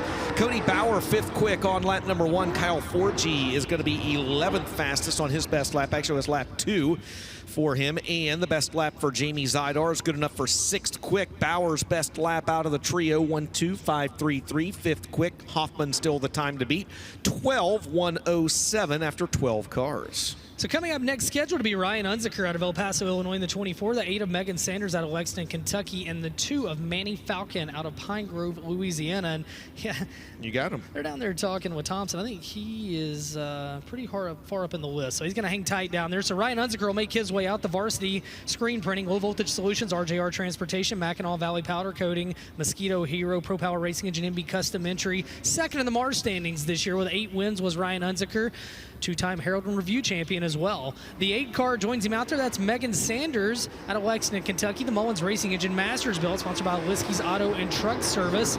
And the 2 car, Manny Falcon. We got all 3 that we were expecting. The Pine Grove, Louisiana driver, and the Clements Power Team Zero. Dylan Scott Country Till I Die Tour, Arizona Sports Shirts, Falcon Trucking in Columbus Insurance Group, all sponsors on that number 2 for Manny Falcon. Unziker 4th quick, Megan Sanders 14th quick, Manny Falcon 11th fastest on lap number 1. Oh, hang on, Sanders. Oh, Megan Sanders over-rotates down in turns 1 and 2. And that luckily, Manny Falcon got on the brakes because he was hammered down on the cushion off into the corner. You are not wrong there. So another lap coming to Ryan Unziker and Manny Falcon. So you talk about being ready ahead of time. Dylan Thompson, I think he saw the 99 of Devin Moran on the board in this set. Dylan Thompson actually qualifies 16th in Group B, so he's going to get to hang out for a little bit down there. Why not? Why not? Hey, you know it's better to be early than late. It's better to be early than late. That's you and me. It's our philosophy. Absolutely. How about Ryan Unziker and that car he's brought here this weekend? That is a beautiful car. And again, they got here, started putting heat in the engine, and realized I think they had broke a rocker, and so that he was able to switch from yesterday to today, or Ryan Unziker's weekend would have come to a very disappointing end before it ever got started. So he's here today, and Bill Schleifer getting given a hand down there. They got a new motor in, and Ryan Unziker, who possibly the only driver I've ever seen battling for the lead, going for the lead, and flipping. And we saw it in the Dome a few years ago. That was and then smiled in his interview. Smiling. That was one of the most amazing things I think I've seen at a dirt track race. Absolutely, man. That car does look good. Well, he's going to try to improve on his first lap. He was 4th fastest his first time around at a 12.343. Manny Falcon also out there. He was 11th quick on his first lap, so the white flag going to fly for Manny Falcon. White flag going to fly for Ryan Unzicker. Nick Hoffman still the time to beat, 12:107. 15 drivers have now attempted a lap. Manny Falcon brings the 2 off corner number 4. He stays 11th. It's not improved. Ryan Unzicker also unable to improve. He'll stay 4th quick. Best lap 12:343. So it's still Nick Hoffman, Tanner English, Jason Welshon right now, your top 3 cars. Next out of Lincoln, Illinois, we'll have Miles Moose in the number 84, former prelim winner here in the Dome. The USA 1 out of Wynn, Arkansas. Devin Andrews making his debut in the Dome. And the 18X of Michael Siebers out of Chapel Hill, Tennessee. Miles Moose will be in the Lone Wolf Petroleum Fuel Factory, Tucker Automotive Repair and Tire, ME Realty, Lighting Performance Group, Pro Power Racing Engine, Barry Wright Icon by Moose, a one-time winner this year, joined by the USA 1 of Devin Andrews, the Arkansas driver, the Kuntz & Company powered track star. 1 win on the year, and that came at Old Number 1 Speedway back in May. The Cole Accounting, Partners Banks, Danny Voiles Farms, Bearing and Supply, and Cunningham Hegan Cooling, all sponsors for Devin Andrews.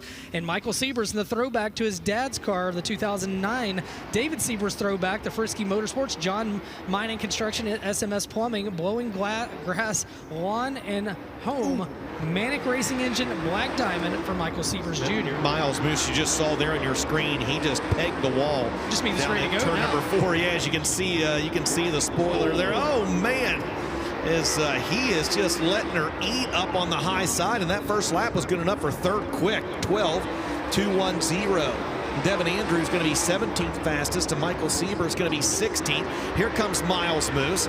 Does he improve on lap number 2? He does not. Caution flag is out as Devin Andrews goes around. Moose did get his 2nd lap in. There'll be 1 more lap coming to Michael Siebers, and Devin Andrews spins on his 2nd lap, so he'll be done. So Miles Moose, 3rd quick, Ben, 12:124. Thank goodness for those breakaway spoilers on the right here. That's right. That's exactly right. Breakaway deck is happening out there as well. Yeah, Moose registered 2 qualifying laps. Devin Andrews spins on his 2nd lap.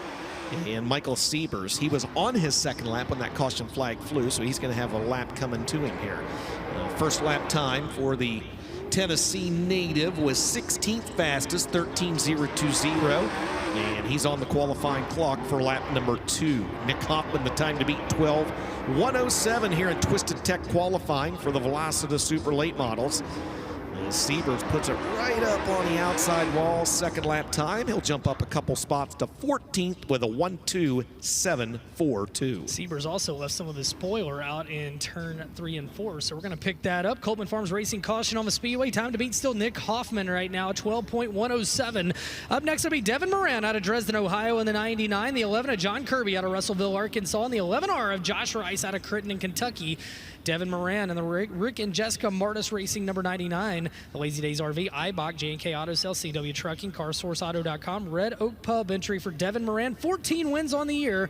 This year's Silver Dollar Nationals champion finished 2nd in the Lucas Oil Late Model Dirt Series standings. The 11 of John Kirby will make his way out of Russellville, Arkansas. 2 wins on the year. Those came with the Revival Late Model Series and the Sooner Dirt Late Model Series. The Kirby Specialties Corporation Construction Resources Group, Clements Powered Rocket, number 11 for John Kirby. And the 11R Josh Rice, 3 wins on the year for the now 2-time Northern All-Star champion out of Crittenden, Kentucky. The J. Dickens Powered Rocket Chassis, the Rice Excavating and Plumbing, Air Max Heating and Cooling, Sanasis Construction, Extreme Sportswear, and Map It Right Engineering, all sponsors for Josh Rice and Car 11R. Oh man, John Kirby just tagged the wall. He ripped part of the banner off. He's got race car parts out there. And we have got us another Coleman Farms caution on the racetrack. Ironically, John was one of the last teams I saw in the pit area before it came up, and I said, man, this race car looks awful good. I was looking at the left side, and his crew said, yeah, but look at the right side. I was with you, yeah. You were with me. Yes, yeah. And now we'll see what the right side looks like. Yeah. Good guy, good call, guys, not to replace the right side. I joked with him. I said, you know what they say when the right side gets all torn up, and he laughed, and she's a little more torn up right now. She is a little beat up. You know, John Kirby was a guy who stepped away from racing for a while, focused on his family business. Our very first year of doing Road to Eldora, I set up on the hill at Batesville Motor Speedway. John was a spectator at the Topless 100, and I said, do you think you'll ever come back? He goes, I kind of doubt it. He had a new car by the end of that season, and now he's here. He's going to open next year at the Wild West Shootout with us. They always come back. You know what? I'm glad they always come back. That's right. Except for Brady Smith. Brady Smith walked away, and he was like, peace out. Never see you guys again. Darren Miller did it same. Yeah. Absolutely. Well, we wish they would come back, though. We do wish they would come back. So, well, we will get the debris picked up off the racetrack, and we should be just about ready to get back underway as we've got 18 drivers that have attempted a lap in Twisted Tech time trials in Group A. Nobody in this trio on the qualifying clock just yet, so we'll fire them back up and get it rolling once again. And I've got a feeling this track juiced up, a little bit of a cush up on the high side, that we are not done seeing guys rip the spoiler and the quarter panels off these race cars, and definitely not done seeing Coltman Farms racing cautions in this Twisted Tech qualifying session. 19th quick for John Kirby on lap 1. Josh Rice goes 7th fastest as he hops through turns 1 and 2, and Devin Moran goes 5th quick. Moran just a little bit lower, maybe a little smoother line for the 99. John Kirby's second lap better, 20th quick. Josh Rice's second lap not as good, he'll be 7th. And Devin Moran's best lap time was good enough for 5th quick. His best lap at 12:3:05. It's still Nick Hoffman atop the leaderboard, 1:2:107, the time to beat here in Group A. Up next, it's going to be two-time Dome champion Bobby Pierce out of Oakwood, Illinois in car 32, the 91 of Rusty Schlink out of McClure, Ohio, and the 111 of Matthew Tribble out of Pocahontas, Arkansas.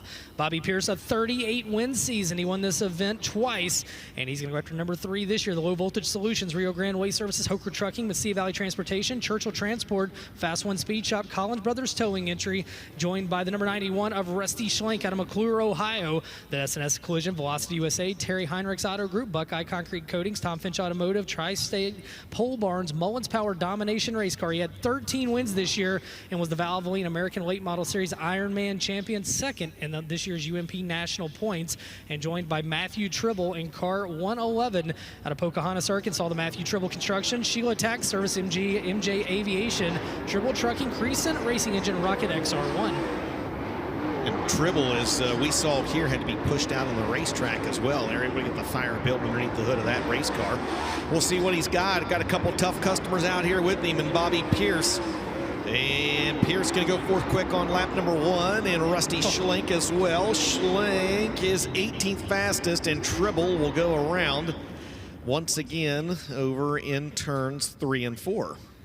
And Bobby Pierce, man, I tell you what, if you can get up on the cushion and hit it just right, you can really lay down a good lap. But he bounced all the way through 1 and 2. He still ended up 4th fastest, but you got to think if you can miss one of those holes just a little bit, you could go to the top of the leaderboard. And we put another banner on the racetrack up in turn 1 and 2. As Bob Sargent told me once, it's just a piece of plastic. He did. He yelled at you, probably, didn't he? Yes, he did. He very much did, yes. Bob and I have become good friends. Yes, We've become absolutely. good friends. Absolutely. We're all good friends with Bob. We will be back there with Castrol FloRacing Night in America next year, part of Illinois Speed Week. And a shout out to his right-hand man, Adam Mackey, one of the guys on the call at the Snowball Derby right now. Adam literally does it all. Adam does. cuts grass, he promotes, he scores, he announces, he does a little bit of everything. Got his start there in my neck of the woods, the Midvale Speedway, just outside of Uricksville, just outside New Philadelphia, Ohio, did Adam Mackey. So shout out to all of our friends at Five Flags Speedway. Snowball Derby going on this weekend live on FloRacing as we get them fired back up once again here as Bobby Pierce going to get the white flag thrown at him. He was 4th fastest his first time around, and now the white flag on Rusty Schlenk, and he's looking to improve. He was 18th quick on lap number 1. Lap number 2 for Bobby Pierce, not as good. He'll stay 4th quick with a 12.236. Rusty Schlenk comes around to the checkered flag. His second lap time a little better, 14th. 1:26.15, and Matthew Tribble's second lap time was his best, 12:938 for the Pocahontas, Arkansas driver. 24 drivers have attempted a qualifying lap. Nick Hoffman still the fastest in Group A in Twisted Tech time trials with a 1:2.107. Up next out of Lancaster, Kentucky, it'll be Glenn Hounshell in the 20 car. The 20 RT of Ricky Thornton Jr. out of Chandler, Arizona, got his 30th win of the year here last night in the mods, and Greg Kimmons out of Pleasant Plains, Illinois in the 27. Glenn Hounshell in the Don's Marathon, Jay's Golf Carts, Johnny Richards Trucking, Swartz Race Car, the Travis Kern Power Plant. 4 wins on the year, and they all came in the Super Stock division at either Rock Castle or Richmond. That's right. That's right. Ricky Thornton Jr., as we talked about, 30th win of the year last night. This year's Castrol FloRacing Night in America and Lucas Oil Late Model Dirt Series champion. And he's in the Kohler Motorsports, Hoker Trucking, Coleman Farms Racing, Ultimate Towing Recovery, Ultimate Electric, Capital Waste, Bill Stein Sharp Advantage Safety Products. Car number 20 RT for Ricky Thornton Jr. Jr., and Greg Kimmons, the veteran, out of Pleasant Plains, Illinois, the Pro Power Racing Engine Kryptonite, sponsored by McQuinn Motorsports, Irwin's Transmission and Service, and R&L Septic, the 2019 Big Ten Late Model Series champion, the 2014 UMP Rookie of the Year. And we've got a Coltman Farms Racing caution on the Speedway because we have a spoiler on the Speedway. Yeah, it came off Glenn Houndshell's number 20. He's looking like the super stocks that he normally races down there in Kentucky after he ripped the spoiler off that race car. So we'll get that picked up off the racetrack and get them fired back up once again. As we've had quite the go of it here in full contact qualifying. Twisted Tech qualifying. That's exactly right. Maybe we're getting these Coltman Farms cautions out of the way. I like where you're thinking. I like where you're at, DJ. Yeah, wishful thinking, maybe. Oh, hang on to it, Glenn. There he goes. He's able to hang on to it. All right, all three drivers on the qualifying clock. And here comes Glenn Houndshell around to his first lap time. He's going to be 25th quick on lap number 1. Ricky Thornton Jr. to the top of the leaderboard with a 12.098. Can he get into the 11-second bracket? We're going to find out. Kimmons was 20th quick. Lap number 2, 27th for Houndshell. Ricky Thornton Jr. not as good. He goes down to the bottom in 3 and 4 on lap 2. And Kimmons also not as good. But there's a new driver atop the leaderboard gateway. How about it for the driver out of Chandler, Arizona, the 20 RT of Ricky Thornton Jr. 12.098, now the time to beat.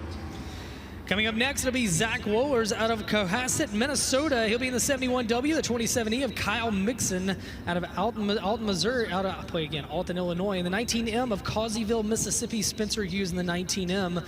Zach Wohlers and the Wally-built race car, K&S Engineering sponsor on the side of the Yeti Earthworks, N&B Painting and Drywall, Nick Signs, Kendra's Date Care, and Don DeWinger's Ford, all sponsors on that number 71 car. Gotta love that. The 27E, they call him Chocolate Milk, and that's all that I know. That's what his crew asked. I don't know what that means, but the Hendren Racing Engine Pierce race car, Billy and Joe's Automotive K&J Design 27E, and the 19M of Spencer Hughes, 6-time winner this year out of Causeyville, Mississippi, the Yellowhammer Design and Construction Neon Bubbles car. Just turn the lights out. It did. Clyburn Tank Lines, the Mercantile Bob Miller, VP Racing Fuels, Boswell Oil, Link Construction, all sponsors for Spencer Hughes, a 6-time winner this year, and he had a good year with Castrol FloRacing Night in America. If you pick this racetrack up and put it in Mississippi, Spencer Hughes would win it the way his season is, is going down there, especially at, I think he's won 4 races. It's Magnolia. Yeah, why not this year? Magnolia, that's what it was. Yeah, I didn't have my notes in front of me. Zach Wohlers 27th, Kyle Mixon 28th, Spencer Hughes 21st. After lap number 1, lap 2 for the 71 of Zach Wohlers is 27th, 1.3313 his best lap. Kyle Mixon's going to be 29th, and Spencer Hughes jumps up to 11th, 12.520. The second and best lap time for the Causeyville, Mississippi driver, the 19M. Ricky Thornton Jr., Nick Hoffman, Tanner English. Right now the top 3 in Twisted Tech time trials in Group A, and we've got 3 drivers left to attempt a lap. I got 2. We'll find out. I think somebody didn't come out earlier. Oh, that must have been okay. Cashton did not come out. Oh, okay, there you go. Yep. So up next we have Chris McKeon out of Winder, Georgia, the 21M, and the 45 of Scott Bell out of East Prairie, Missouri. Chris McKeon, 3 limited late model wins on the year. The Rocket XR1 Baldwin powered, DGW powder coating, RMD trucking, Gambler Performance, Georgia Sprinkler, Priestess Transportation, Car 21M, and Scott Bell out of East Prairie, Missouri. 2 starts on the year entering tonight in Car 45B, the Longhorn by Wolfpack, APE Racing Engine, Bell Farms, CNH Insurance, CB Farms Incorporated, Rolling Moxley Agriculture, Car 45B, the 2005 backup, Poplar Bluff Speedway track champion. I saw Jake Green's up here. I don't know if he was alive in 2005. Probably not. Wow. Chris McKeon's first lap time, 23rd quick. Scott Bell goes 26th quick. They're gunning for RTJ's 12.098 on lap number 2. Oh man, Bell just tagged the wall down in 3 and 4. McKeon's second lap not as good. Bell's won't be either. So they will stay 23rd and 26th respectively. And that's a wrap on the first half of the field for Twisted Tech time trials. Ricky Thornton Jr. is unofficially the fastest as long as he clears the scales and passes Tech with a 1.2.098 for the driver out of Chandler, Arizona. Nick Hoffman was second fastest with a 12.107. and Tanner English third with a 12.164. Those three drivers will unofficially start on the pole of heats 1, 2, and 3 here this evening. Then it was Miles Moose, Bobby Pierce, and Jason Welsh in 4th, 5th, and 6th. They will go alongside. As you take a look at Ricky Thornton Jr.'s fast lap right there, we're going to take this moment to step aside and thank the folks that make this broadcast a possibility. We'll come back with Group B in Twisted Tech qualifying from the Dome at America Center here in St. Louis, Missouri.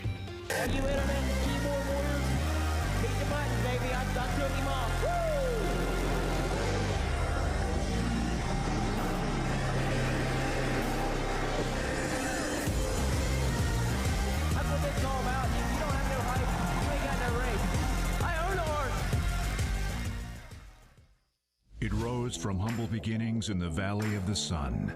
A sprint car racer saw the need for racing shirts.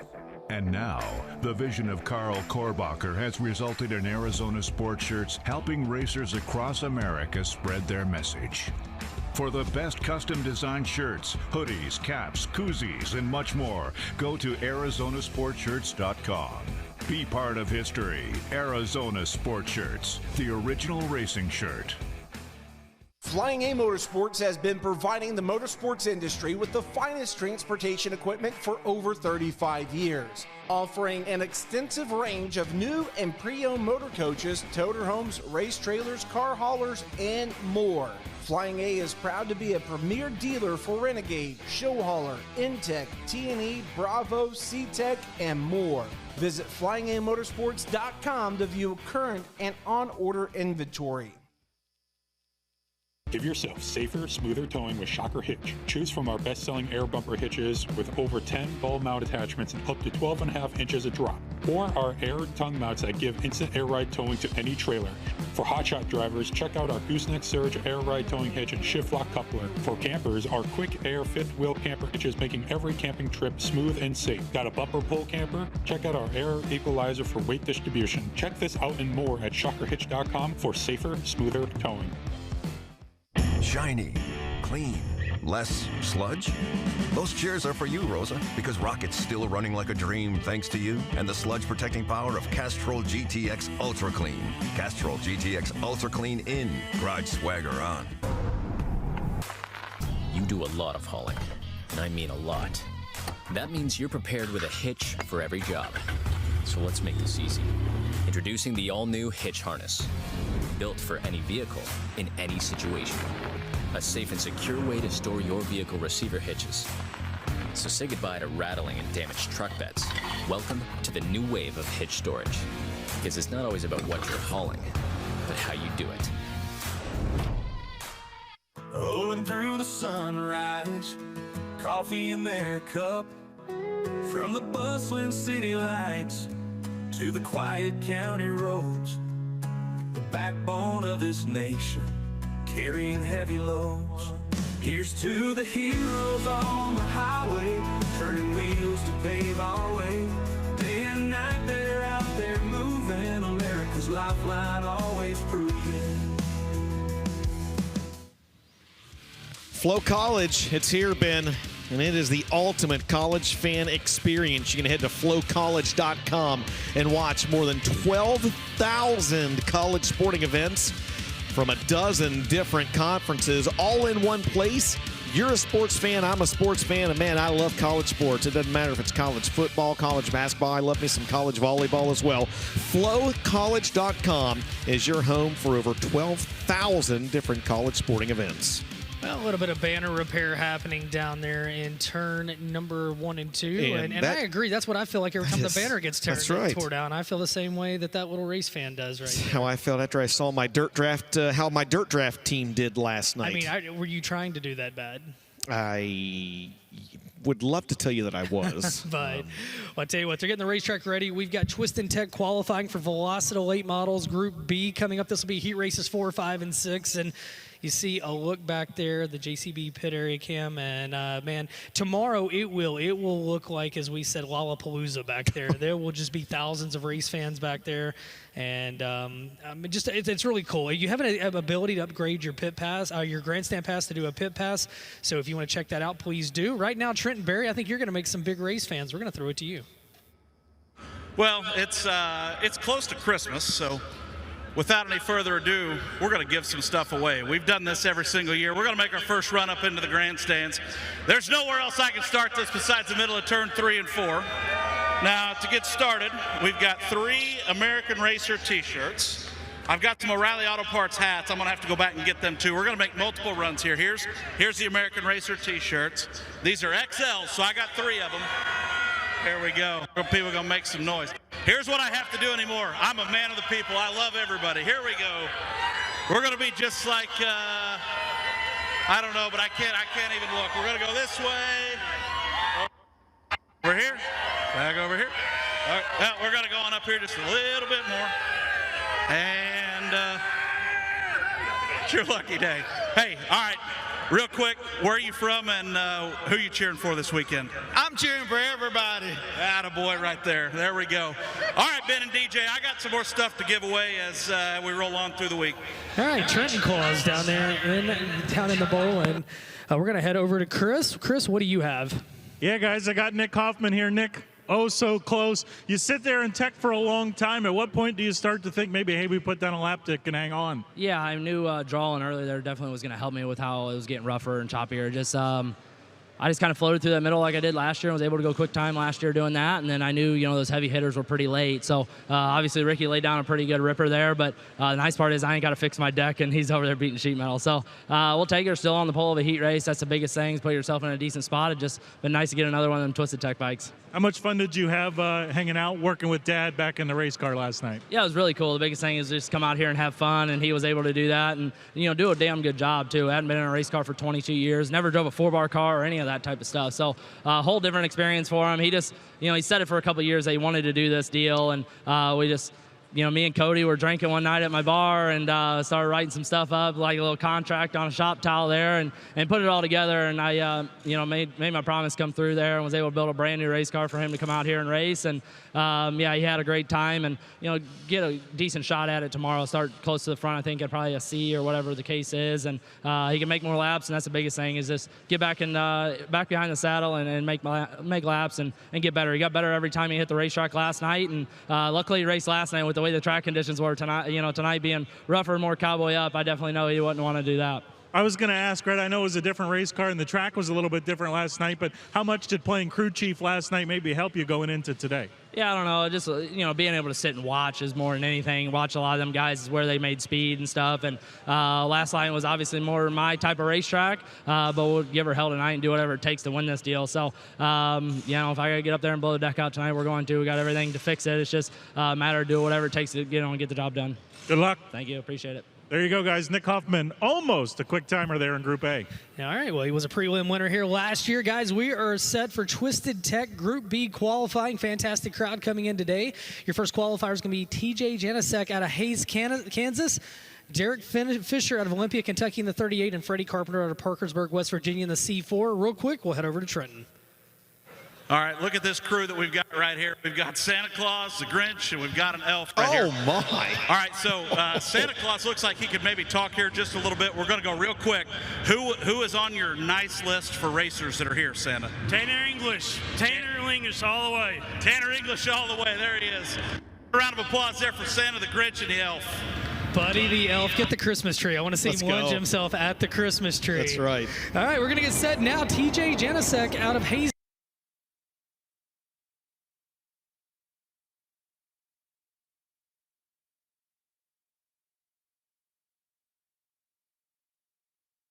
J. Dickens powered Longhorn, Swartz Construction and Tree Removal, Swartz Rentals, and Custom Suspension. A 2-time winner this year, Derek Fisher. Freddie Carpenter out of Parkersburg, West Virginia. 5 wins this year at the Boston's Farm Venue, DS&S Logistics, Gates Trucking, Octane Race Products, Kaiser Manufacturing, Mullins LS7 for Fast Freddy. Fast Freddy to the top of the leaderboard after lap number 1:12.238. The early barometer set for this trio. TJ Janisek's going to be third, Derek Fisher's going to be second, and Freddie Carpenter will have the early time to beat in Twisted Tech time trials for Group B with a 1:2.238. Up next will be Gordy Gundaker out of St. Charles, Missouri in the Tim Richmond Tribute number 11G, the B89 of Louisiana's Dakota Smith, and the 2-star of Cole Babcock out of Rothsay, Minnesota. Gordy Gundaker of his STL Screw and Bolt, McKay Napa Auto Parts, Hooker Trucking, Ted Brown Paint and Body, K1 Race Gear, Clements Powered Longhorn. He'll be joined on the speedway by car B89, Dakota Smith. He hails out of Winfield, Louisiana. The A Squared Specialty Services, Turn 3 Images, Pharmacy Services, J&J Motorsports, PTS Powered Rocket. And with him, the 2B car of Rothsay, Minnesota's Cole Babcock making his debut here in the Dome. One of many first-timers that we've got here with us this year in the 2-star car. And the time to beat right now, Freddie Carpenter, a 12.238 as they start to make their way out to the speedway. Cole Babcock, the DM Property, Shaw Trucking, Levi Babcock Construction, Nordic Towing, entry out of West Fargo, North Dakota, Pro Power Racing and General Rocket XR1 chassis. DJ, back underway. 3 drivers have already set a lap. Again, we wipe the slate clean for Group B. RTJ, Ricky Thornton Jr., the fastest in Group A. Lap 1 going up on the board. Gordo, 3rd quick after lap number 1. Dakota Smith is 4th. Cole Babcock now goes to 4th. Let's see what Gordy Gundaker's got in lap 2. And he is going to do the Gordy Gundaker thing and go down to the low side of the racetrack. He'll jump up to 2nd quick, 12.639. Dakota Smith, 4th fastest, 12.796. And Cole Babcock will be 5th quick. The Rothsay, Minnesota driver, 1.3.152. So after 6 cars, fast Freddie Carpenter still has the time to beat, 1.2.238 for the driver out of Parkersburg, West Virginia. Up next, Jonathan Woods out of Patoka, Indiana in car 111, the 51 of Dean Carpenter out of Coldwater, Mississippi, and the 81J of Jack Riggs out of Nolensville, Tennessee. You never know what's going to happen up here. John Woods in the 111, the Gibco Motor Express Smoking Gun Trucking, Willys Carbon Dyno, Rocket Chassis, Hatfield Power, joined by the 51 of the Hammer, Dean Carpenter, the veteran out of Independence, Mississippi, the J. Dickens Powered Longhorn, Tennessee Brothers Sheet Metal Carpenter Construction, Extreme Graphics by J-Rod, Performance Bodies, the sponsors on that race car, and Jack Riggs. And the throwback to his dad, Scott Riggs. Scott ran that car in 2005, the Vic Hill Powered Longhorn, and the Riggs Fiber, Riggs Drilling Solutions, Triune Trailers, Wiles Drive Shaft, M&M Lawn Care entry, and hang on to it as Jonathan Woods has got his hands full out there in the 111. Indeed he does. They're going to register a lap time before we get a Coltman Farms Racing caution. Dean Carpenter, he checked in 7th quick with a 1.3732. We'll see if that stands. We'll see if race officials deem that maybe his lap had been impeded out there by the 51 as we get them all fired back up again. Race control telling the drivers to spread out just a little bit more, and they get the green flag and fire him back up. But John Woods will nearly lose the tail end of the 111. Yeah, he's going to take it to the infield. He's got some handling issues on that race car. Absolutely. So a tough break for the driver of the 111 as we've got Carpenter and Riggs now out on the racetrack, and both of those drivers, I believe, just took the green flag finally for their first qualifying lap.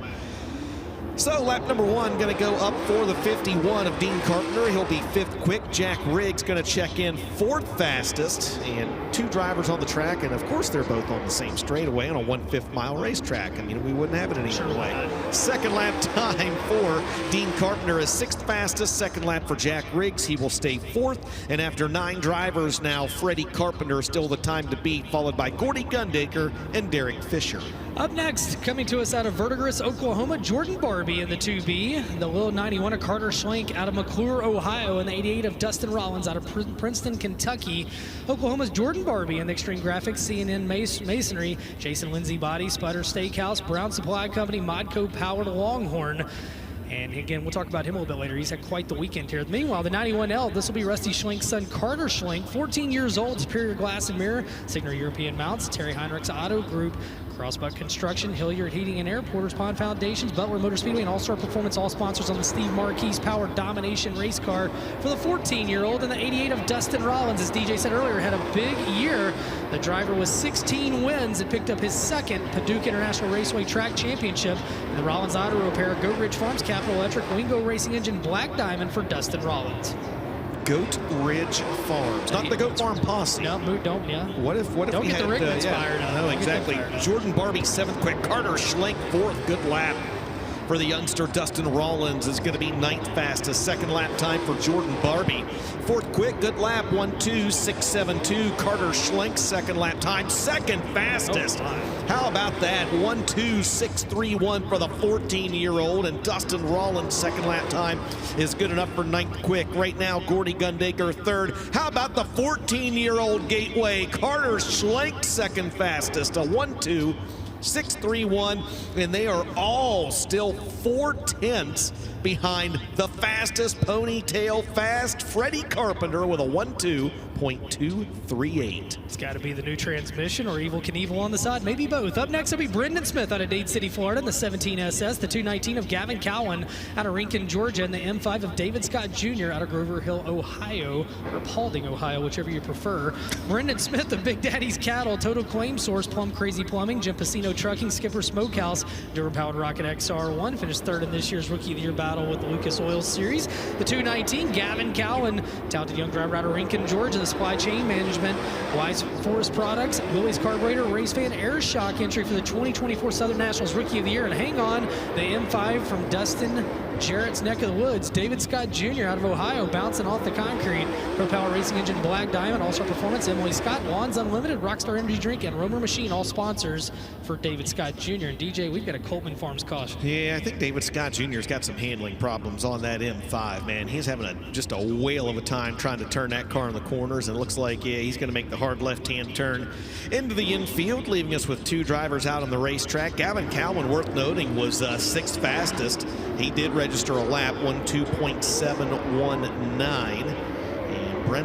Brendan Smith did as well. He was 11th quick on lap number 1, so the green flag's going to fly. Those 2 drivers have got one more lap coming to it. And I mean, Gavin Cowan is just mashing the loud pedal out there, man. Just throwing caution into the wind. He'll drive her back down to the bottom. Brendan Smith, the 11th fastest, 13.135, and Gavin Cowan's second lap is not as good. He's at 12.719, and he'll be 6th quick. So after 15 drivers have attempted a lap, it's going to be Fast Freddie Carpenter, Carter Schlenk, Gordy Gundaker, the top 3. Up next out of Paducah, Kentucky, Dylan Thompson in the 99T. Out of Farmer City, Illinois, Cameron Reynolds in the 18C and the 34C. How about some C's coming at you in this one? It'll be Pete Crum out of Cutler, Ohio. Dylan Thompson, who's been down in staging for the better part of 2 hours. The Chase Motorsports Coach and Trailer Sales, Triple T Aviation, Dale Calendar Farms, Fox Shocks, Vic Hill Powered Rocket for Dylan Thompson. Joined on the speedway in a moment by Cameron Reynolds, the Farmer City driver, the CR Disposal, Rough Days, Rick's Towing, Ted Brown's Paint and Body, and there's Thompson making his way to the track. Camo's Lawn and Landscape, Eagle Powered Dynasty Race Car for Cameron Reynolds, and Pete Crum in car 34C from the Racing Crumbs out of Cutler, Ohio.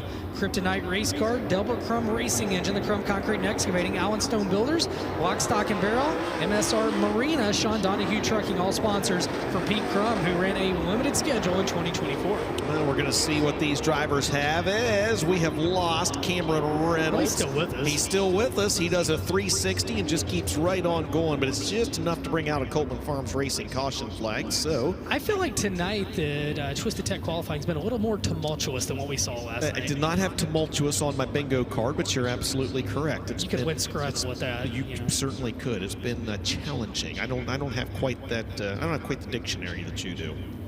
Challenging is how about it's just been a battle? It's been a battle. There's been a lot of debris. I mean, these guys are going to have sore quads and hamstrings tomorrow after running out on the racetrack and picking up all this debris through Twisted Tech qualifying. Let's get it out of the way now. Get it out of the way now. That's right. Yep. That's exactly right. All right, here we go. Let's try it again. They're going to start with Dylan Thompson on the green flag.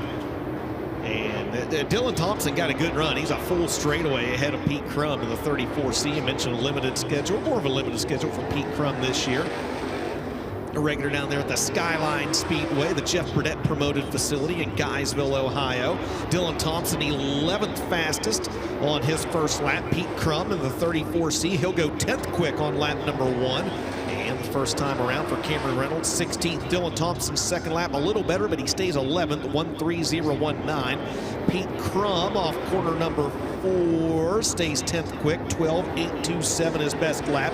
And Cameron Reynolds' best lap time, a little better, but he also stays 16th, 13727. Fast Freddie, Carter Schlink, Gordy Gundaker still the top 3. Up next will be Evan Kohler out of Mount Airy, North Carolina in the 114. The C2 of Corey Delancey out of Parkersburg, West Virginia. The 17A of Austin Howells out of Lewistown, Missouri. Evan Kohler, the Ultimate Towing and Recovery, Capital Waste, Capital Electric, Elite Ready Mix, Traffic Control Safety Solutions, Elite Crane, J&E Properties, all sponsors on the Vic Hill powered Longhorn race car for Evan Kohler with 1 win this year. The C2 of Corey Delancey, 2 wins on the year, both at Jackson County Speedway out of Parkersburg, West Virginia. The Kryptonite powered McDonald Racing Engine, Castrol Motorsports, Octane Race Products, Green Clipper Lawn Maintenance, and Crazy Lady Cabins. I don't know about those, but I'm intrigued. The 2021 Steel Block Late Model Series champion, Crazy Lady Cabins. Lock the door at night. The 17A, that'll be Austin Howells, the Howells Enterprises First Form Lennox Bullies Pro Power Racing Engine Rocket Chassis for Austin Howells. Dated a Crazy Cat. All right, well, they're gunning for Fast Freddy's lap time at 12.238. As all 3 drivers now on the green flag. Evan Kohler are going to come off corner number 4 and register his first qualifying lap. And he'll check in 15th quick. First time around for Corey Delancey is 16th fastest, and Austin, good lap for Austin Howells, 7th quick for the Lewistown, Missouri driver, 12.719. Second lap time for Evan Kohler.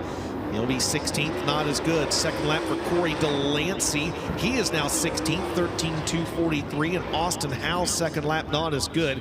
He'll stay 7th quick at a 12.719. So we've got about a dozen drivers left to qualify in Twisted Tech Time Trials Group B. Freddie Carpenter still atop the leaderboard with a 1.238. Up next out of Peru, Illinois, it'll be Daniel Adam in the 75, the 17J of Jared Bamberger out of Clayton, Wisconsin, and the 57 of Blake Higginbotham out of Bagley, Minnesota.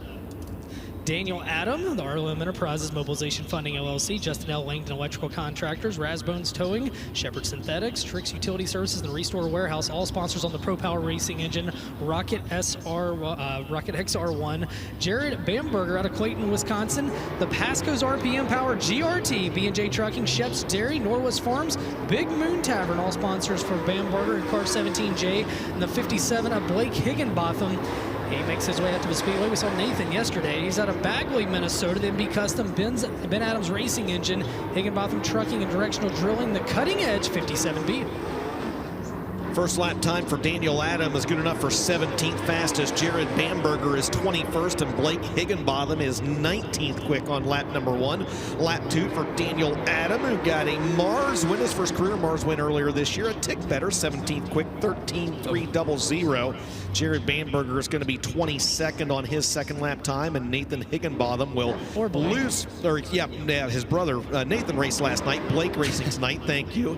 And Blake loses the tail end of that race car on his second lap time, so he will forego lap number 2, and nothing has changed in the top 3. It's still Freddie Carpenter, Carter Schlenk, and Gordy Gundaker right now atop the leaderboard. Up next will be Kylan Garner out of Neosho, Missouri, this year's Revival Dirt Late Model Series champion in the 128, the 71 of Hudson O'Neill, the 2023 Lucas Oil champion, and the 4 of Ryan Wilson out of Margaret, Alabama. Your next 3 qualifiers. Kylan Garner, the Shepherd Racing Engine Development, XR1 Rocket Chassis, Carter Wealth Management, Shiny Heine Truck Wash, love that one, Synergy Suspension, and Garner Trucking, all sponsors for Kylan Garner, 2-time winner this year, the 71 of Hudson O'Neill out of Martinsville, Indiana, the Clements Powered Longhorn, SSI Motorsports, Professional Concrete Cutting Services, Big River Steel, Wheeler Metals, and Rivalries Children's Foundation entry, and joined by Ryan Wilson, a 2-time winner this year in Car 4 out of Margaret, Alabama, the XR1 Rocket Chassis, Iron City Machine, Moses Motorsports, and Bama Sheds, Car 4. Hudson O'Neill 12th quick, Ryan Wilson 20th quick on lap number 1. Lap number 2 coming up for Kylan Garner. He'll be 17th quick on his best lap. Hudson O'Neill's best lap, he stays 12th, and Ryan Wilson's best lap, he's a little better. He bumps up a couple spots to 13th fastest as Kylan Garner sheds some debris up in turns 3 and 4. And after 27 drivers have now attempted a qualifying lap, Ben, it's still Freddie Carpenter 4/10 better than anybody else here in Twisted Tech qualifying Group B. That time to beat is a 1:2.238. Up next out of Dade City, Florida, will be Brody Smith, the 17 SR, the 2x4 of Chase Collins out of Jacksonville, Florida, and the 11W of Darren Weisinger Jr., DJ, if you will, out of Minden, Illinois. Brody Smith, making his super late model debut. Visited Victory Lane 602 competition this year. The Big Daddy's Cattle, Total Claim Source, Plum Crazy Plumbing, Jim Pacino Trucking, Skipper Smokehouse, Guardian Hurricane Protection 17 SR. The 2x4 coming out to the Speedway, Chase Collins. 4 Crown Vic wins on the year. Move over, everybody else, out of Jacksonville, Florida. The Rocket Chassis, H&R Racing Engine, MD Towing, Mills Concrete Race Car, and the 11W of DJ Weisinger out of Minden, Illinois. The Bryant Dozing, Cassandra's Cuties, Felger Photography Expert Automotive, car 11W with Triple R Racing Engine, and Brody Smith, trouble over in 2, and Brendan. Brody can't talk smack anymore. No, Brendan, be waiting on you. Yep, that's right. That's exactly right. So I see Chase Collins out there in the 2x4. We had a Tyler Collins. We have Tyler Collins here a couple years ago in a I think a blue and white 24. Does that sound right? Man, I'm just not sure. Good looking race car though for him as we get Brody Smith pointed in the right direction over in turn number 2, and we'll get him fired back up here once again. So Chase Collins in the 2X4, DJ Weisinger in the 11, and Brody Smith in the 17. Freddie Carpenter, the time to beat 1:2.238. And after this trio of drivers, we should have just 3 drivers left to qualify here in Group B. You think Brody knows he's pretty much going to go quick time now? Yeah, absolutely. Absolutely. He's going to get back. Brendan was 16th. He's at least got to be 16th. There he is. He's got to be better than 16th to get the family bragging rights, at least at this stage in the game. It's a long night, though. It's a very long night. That's fair. All right, first lap time's about to go up for Chase Collins in the 2x4, 22nd fastest. DJ Weisinger's first lap time is going to be 22nd, and Brody Smith will be 27th on lap number 1. Lap 2 for the 2x4 is better, 20th quick, 1:3.280 for Chase Collins.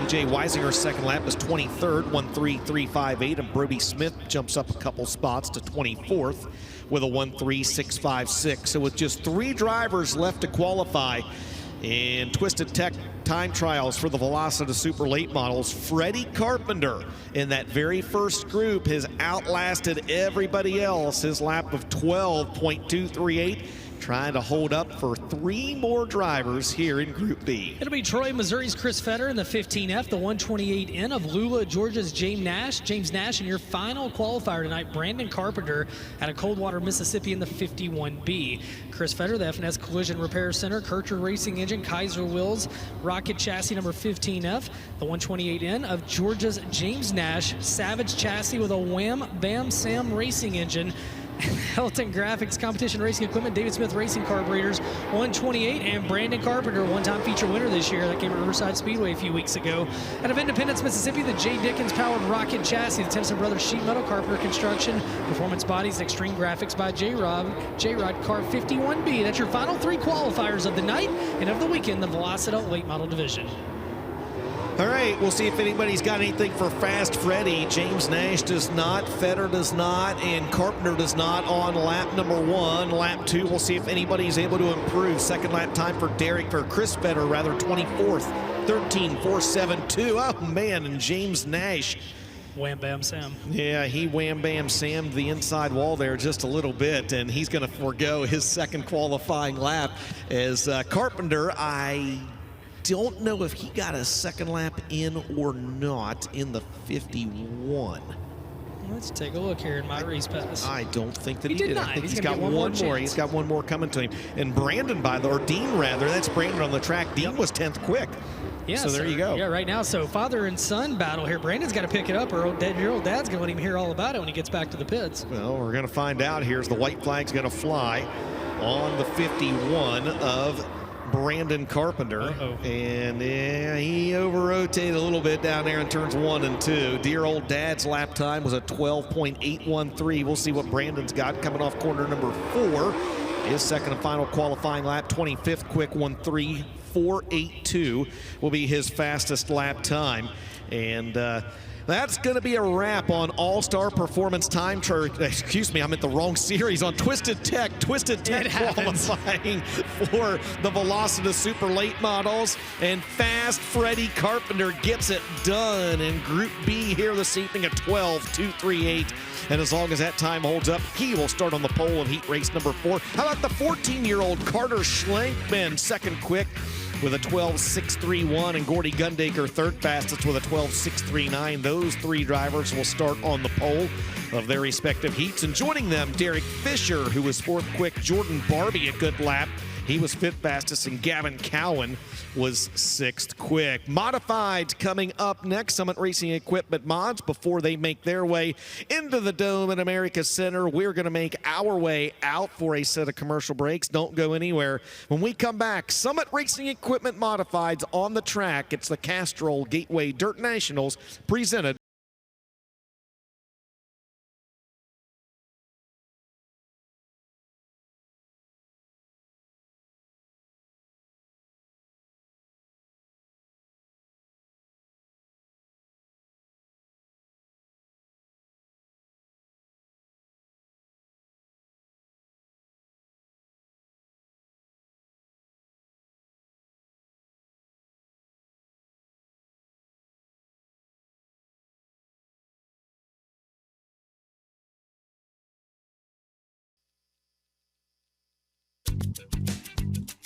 Need parts fast?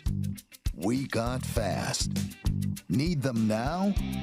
We got now. No matter what you need, we have thousands of professional parts people doing their part to make sure you have it.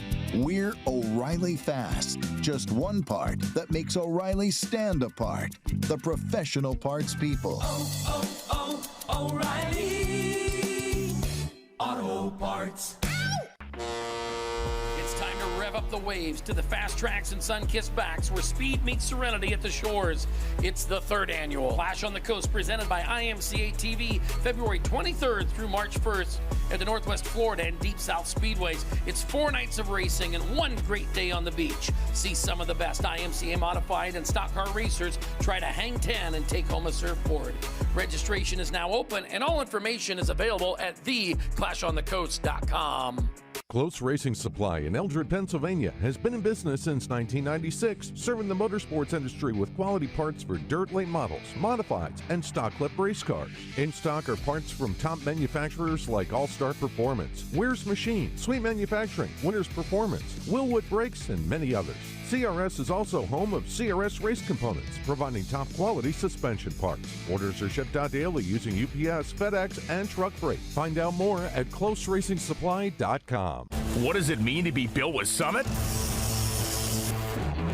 It means turning some rust into rolling artwork. Built with Summit means you're making something that was already fast even faster. It means that your project will be on the road or track long after you've bolted it together. And Built with Summit means you're doing it with in-stock parts, fast shipping, expert advice, and the best prices. Summit Racing Equipment. Let's build it together. SummitRacing.com. PEM Racing is your choice for the highest quality driveline components, proudly based in the heartland of America. 9-inch rear ends, quick changes, drive shafts, gears, and more. Built by the best for the best. PEM Racing.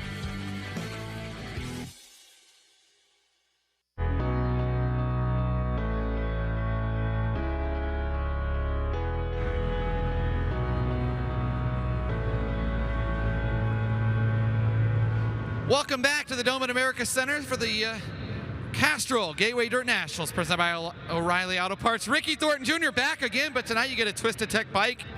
Tonight in the late model, not the modified. Track, way different. It appears so, right? Yeah, it's way different. Honestly, I think the racing tonight's gonna be way better than it was last night. Not that last night wasn't great, but it's It's a little rougher, which promotes you not being able to just kind of cruise around here. I ran into the wall there before we even got going, just trying to roll slow, and then after that I'm like, we might as well just throw caution to the wind and give it. That seems to be a little bit more your driving style, throwing caution to the wind, right? Yeah, for sure. What do you think? You get this bike now. Last night, I think it was a clock. You're just adding to the trophy room. No, it's definitely cool. I was close a couple years ago. I think I was second overall, so I didn't get a Twisted Tech bike. But it's pretty cool that they do this. I gotta give a big shout out to all the fans too that keep supporting this deal. I feel like it somehow keeps getting bigger and bigger every year, and hopefully we can continue to be a part of it. You and I were talking a little bit before about last night running the modified. Help you maybe just a little bit more so on the way you attack the corner a little bit. Yeah, I'd say probably the biggest thing is this. It's so small, obviously, that there's a lot of eye catching you got to do while you're racing, and figuring out where you need to turn in, where you don't need to turn in, pick up your gas and your brake points and stuff like that. And it's a lot to dissect in a couple quick laps, but I mean, we're all doing it, and you got to learn so much every time you're on the racetrack or you're watching the screen or sitting in the stands, whatever it might be, and just try to learn from that. I was sitting in staging there, and I watched Bobby go out, and he went to the bottom of his one lap and then ripped the top of the other lap, and I'm like, that might be a good line, but it's hard just to know for sure. Obviously you can see the board and stuff like that, but overall you keep learning, and obviously I think the more track time you can get, the better. All right, congrats and good luck the rest of the night. Thank you, I appreciate it. Ricky Thornton Jr., Twisted Tech Quick Time in the Velocity Super Late Models. Chris Moore, you're back in the pit area. Who are you with? Yeah, I got another quick timer. He was quick timer in Group B by almost 4/10. Freddie Carpenter, you have one of the best looking cars. You also might have one of the fastest cars here in the pit area. I think it was luck. I don't know.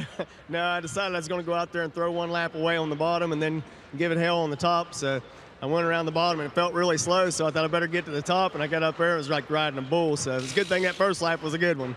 Tell me about the chaos you had before hot laps. You go out, and all of a sudden transmission blows up, and the guys got to get quickly to work. Well, like 2 or 3 years ago, we came here. Same deal, transmission problems, and I had quick time that night, and the transmission haunted us all week. So we made it a rule to always drive the car to the trailer. Well, this time we didn't drive the car to the trailer, and the transmission we put in wasn't any good. So, I'm getting ready to go out for hot laps, and I go to put it in gear, and it had no reverse and no low. All we had was high. And luckily, Ty had another transmission with him. It was the same thing, so we changed it real quick, and lo and behold, we got out there in plenty of time. Well, it sounds like when you have transmission problems, it's a little bit more work, but you're also fast. Yeah, it seems like it works out that way. Congratulations. Great job, Freddie. Good luck. Thank you. There you go, Freddie Carpenter, quick timer in Group B. When we come back, where's Machine? Modified qualifying here at the Castrol Gateway Dirt Nationals.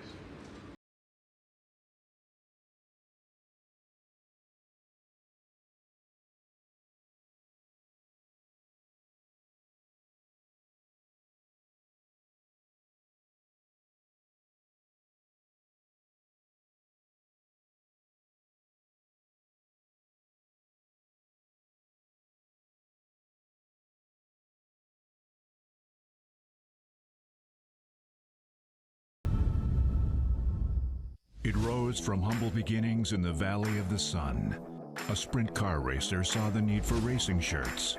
And now, the vision of Carl Korbacher has resulted in Arizona Sport Shirts helping racers across America spread their message.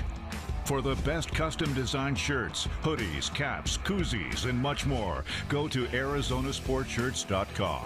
Be part of history. Arizona Sport Shirts, the original racing shirt. Dave Poske's Performance Parts has been serving the Ohio River Valley and racers from all across the country since 1978, and they are the home to Hoosier Tire, Ohio Valley, and Octane Race Products. Stop in and shop all of the nation's top brands, including Winners Performance, Willwood Brakes, Bill Stein Shocks, Hyperco Springs, Maxima Race Oils, Impact Safety Equipment, along with hundreds of others. You can also visit Dave Poske's Performance Parts online at Poske.com as we ship UPS and truck freight daily. Dave Poske's Performance Parts, serving the Ohio River Valley and racers all across the country since 1978. Allgaier Performance has been serving both the weekly and national racer for more than 50 years. Headquartered in Springfield, Illinois, Allgaier Performance is the ultimate one-stop shop for parts, shocks, fabrication, and more. Allgaier Performance parts, they're a very important role in the success that we have at VSR. Allgaier Performance has what you need to get on track and into victory lane. The stock majority of everything that we need here makes us that much more prepared when we get to the racetrack. Visit our locations in Springfield, Illinois, or Brownsburg, Indiana, or stop by allgaierperformance.com and order online today. Give yourself safer, smoother towing with Shocker Hitch. Choose from our best-selling air bumper hitches with over 10 ball mount attachments and up to 12.5 inches of drop, or our air tongue mounts that give instant air ride towing to any trailer. For hotshot drivers, check out our Gooseneck Surge air ride towing hitch and shift lock coupler. For campers, our quick air fifth wheel camper hitches, making every camping trip smooth and safe. Got a bumper pull camper? Check out our air equalizer for weight distribution. Check this out and more at shockerhitch.com for safer, smoother towing. Dylan Thompson, Chase Motorsports Coach and Trailer Sales, Paducah, Kentucky. If you're in the market for a like-new, pre-owned motorhome or trailer, give us a call today or check us out at chasecoach.com. Lots of inventory in stock, normally something to fit every budget. Financing available, we deliver nationwide, and we accept trade-ins too. I would love to earn your business.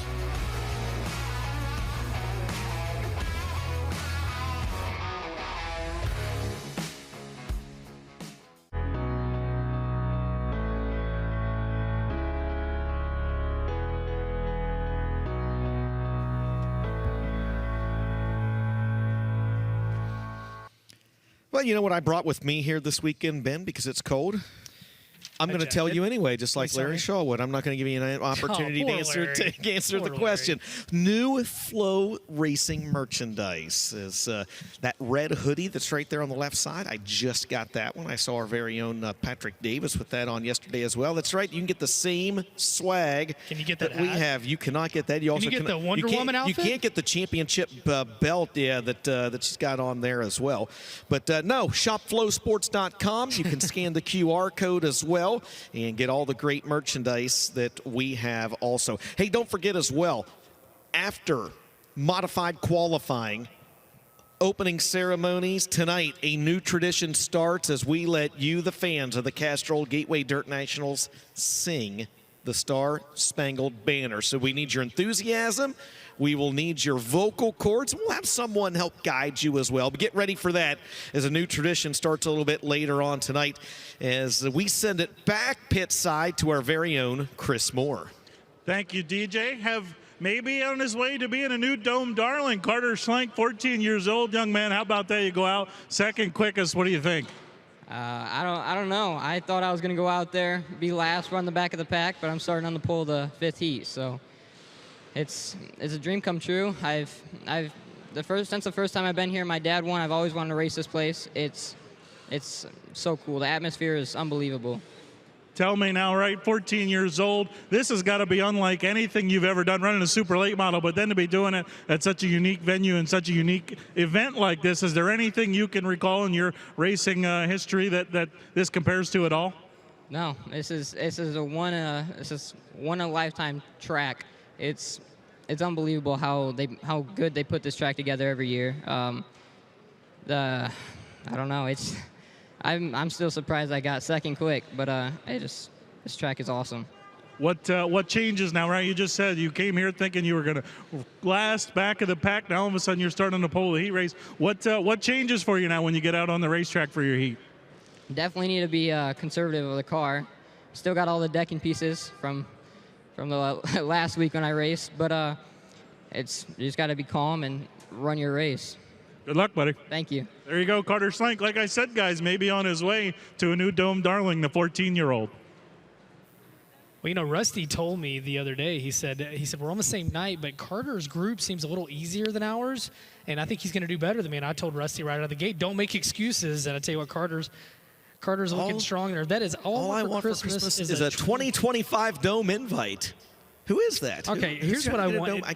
I want there's to a get bit of okay. a glare. Yeah, I turn can't the get- sign a little bit. We got a glare and we're old. No, the other direction. Yeah. Oh, there it is. Holy smokes, Nick Parsons. Oh, Nick Parsons. Okay, so Okay, here's there what you I go. want. Okay. I want to see if we can find out where Nick Parsons is, and I want Trenton Berry to head over there at some point, and I want Nick Parsons to give us a spiel why he should be invited. If he doesn't do a good spiel, he will never be invited ever. Oh, You have one wow. chance, Nick Parsons. I'm looking around here, but I have no idea. That's not our camera associated, so.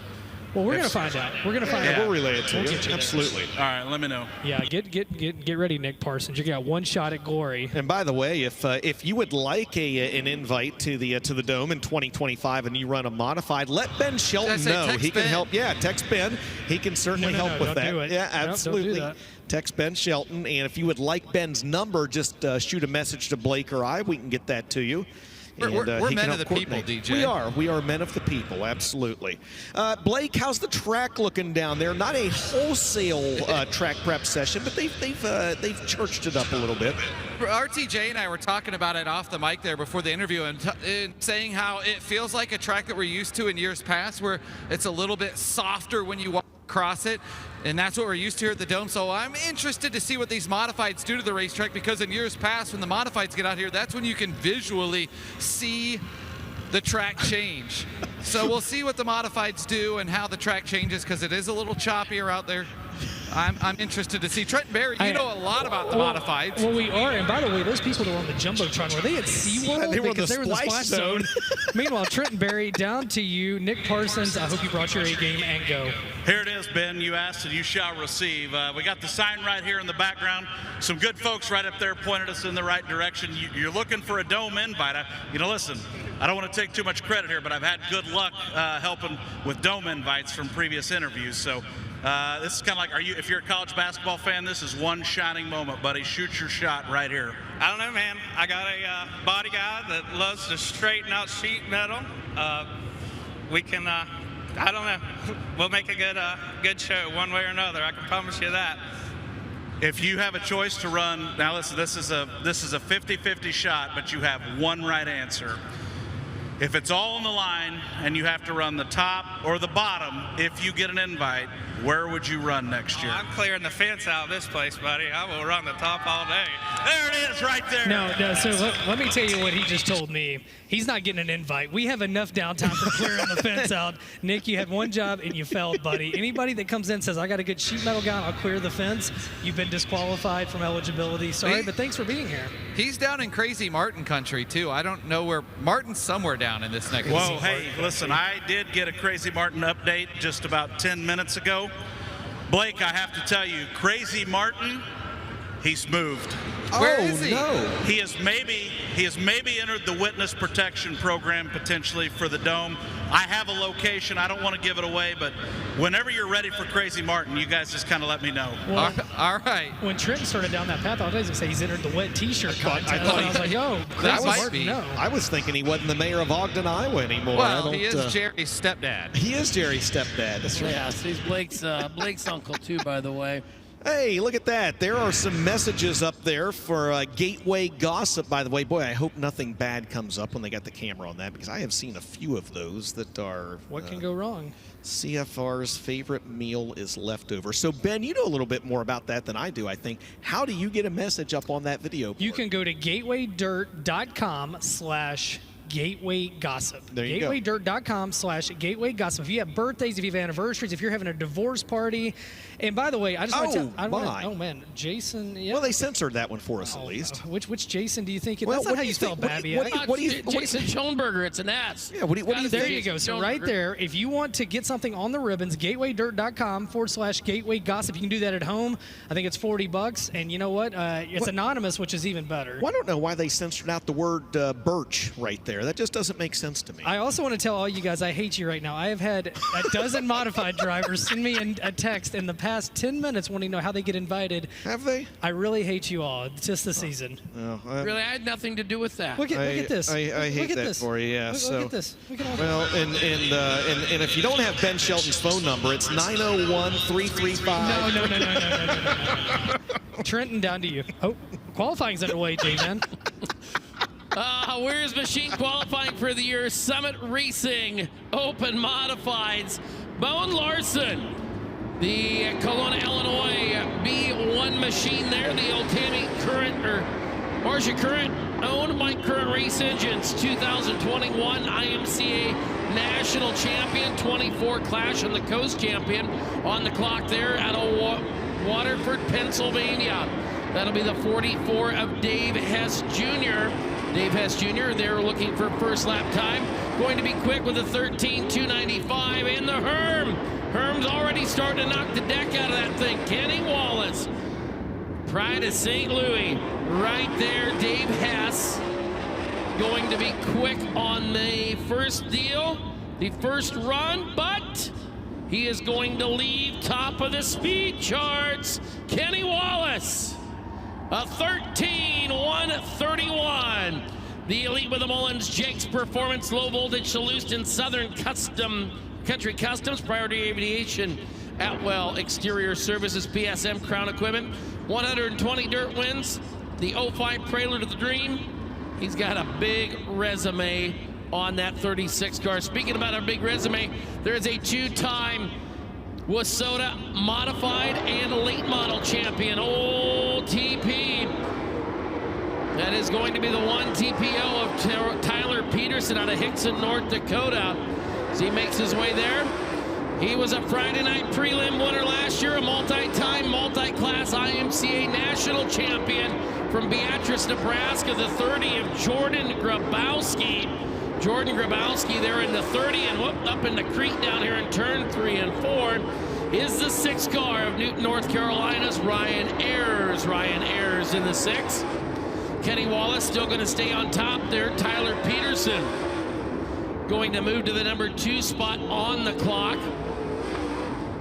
So right now it's going to be Peterson third quick out of that overall with a 13.304. Grabowski fourth quick with a 13.333. And Ryan Ayers with a 13.650. So like we said, Tyler Peterson taking a good look at that as one TPO.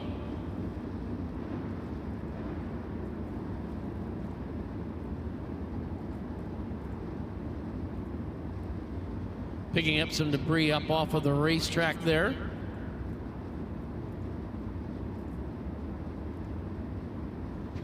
Next 3 cars getting ready to make their way to the racetrack. Going to be first on track will be the 05 Dave Wheelholder out of Liberty, Illinois. The Liberty, Illinois racer there in the 05. Watching him make his way on around the racetrack. 2024 Lucas Oil Late Model Dirt Series Rookie of the Year. No, take that back, got that wrong there. Also on track, that 6 machine. That's Ryan Ayers out there coming out with this group. And the 44 of KC Burdett. Let me see, that's a 6ST of Glendon, Minnesota's Joseph Thomas. And there's KC Burdett. KC Burdett, the 44, the Parkersburg, West Virginia racer. Still Kenny Wallace, top of the chart. Joseph Thomas will go quick out of this trio. Now KC Burdett. So Wheatholder with a 13.340 or 434. Thomas with a 13.408, and KC Burdett going to go quick there. 9 feature wins at Skyline. Got a ton of feature wins at Parkersburg, West Virginia racer. He is quick out of that group.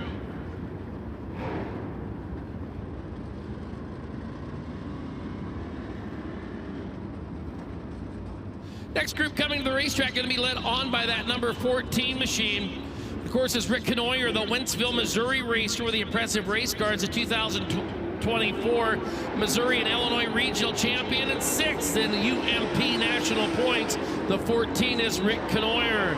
Followed in by him, what a resume this has. The only driver to go back-to-back in IMCA modified national championships from the state of Arizona, a 2-time modified national champion. It's Chaz Baca in the 75 junior in there. Taking a look at the 18, got the old Crown and Coke ride. Farmington, New Mexico was home, but now resides in Marshalltown. It's Zane DeVilbiss. Zane DeVilbiss out there in the 18Z. And Zane DeVilbiss going to be quickest out of that group. as he will go third quick with a 13,300 flat. Then it will be Birdsey dropping on back there. Baca going to go 12th quick. There you see the 18 of Zane DeVilbiss. Great look from the MD3 Speed Shot as the next group comes onto the racetrack during Weir's Machine Summit Racing Modified Qualifying. Driver hails out of Troy, Illinois, pilots the 1D. That is Dean Hoffman.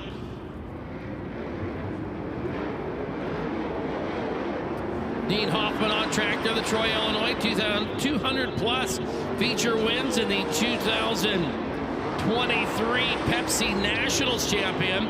Also out there, driver hails out of Happy, Texas. That, of course, is Rodney Sanders. Rodney Sanders there, 13 wins on the 2024 season. And from Midlothian, Texas, the 130 Chase Allen as he climbed the creek down here on the front straightaway. Of course, beat cancer this year and found his happiness with the Lord. And he is going to need to get that thing figured on out, as she is an ill-handling hot rod. So taking a look out of that, Rick Canoyer with a 13.42. And it will be the 20 of Rodney Sanders with a 14th quick with a 13.859. And Chase Allen goes 15th quick with a 14.021. Going right now to next group of qualifying, it will be the 21CZ. That, of course, the driver hails out of Denmark, Wisconsin. First time to the dome for Cole Sarninski. Cole Sarninski there in the 21CZ. What a season he's had. Modified and stock car track championships. And oh boy, Lil CZ's got troubles. He was a 2024 modified and stock car track champion at the 141 Speedway and made it to the 2024 Big Dance during the IMCA Modified Super Nationals, and 17 wins in 24 with 3 dirt car UMP National wins in Florida. It's a good season for CZ this year. Yes, he had a really good year. Yeah, he also raced a little bit of late models up there in Wisconsin, I believe, with the Dirt Kings a couple different times. And it is, for all the other announcers out there, it is Charneski, as you and I know. It is not Char or Chor. We had Cole Chorneski. Yes, running last night. Yes, something like that. Yeah, he's got a Canadian name. Yes, you emphasize the A. Emphasize the A on it.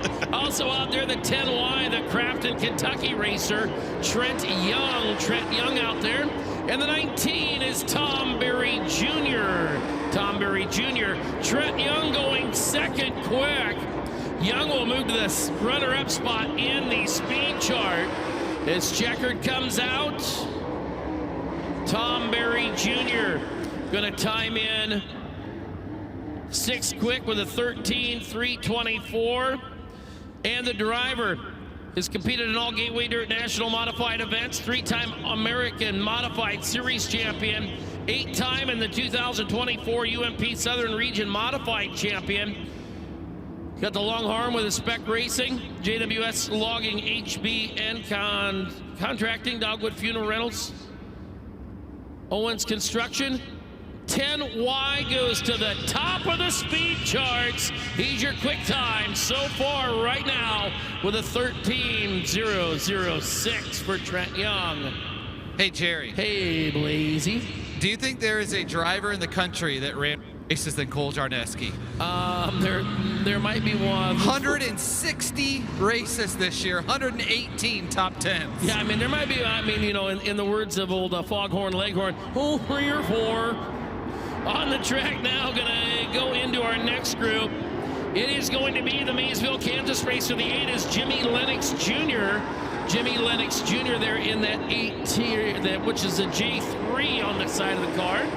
Then we will see the C4 machine. Driver hails out of Peebly, Missouri. It's Gus Suchia. Gus Suchia there in the C4 and making his Suchet. Yes, thank you. Yes, Suchet. Oh, and speaking of Touche, he goes Touche around in turn 2.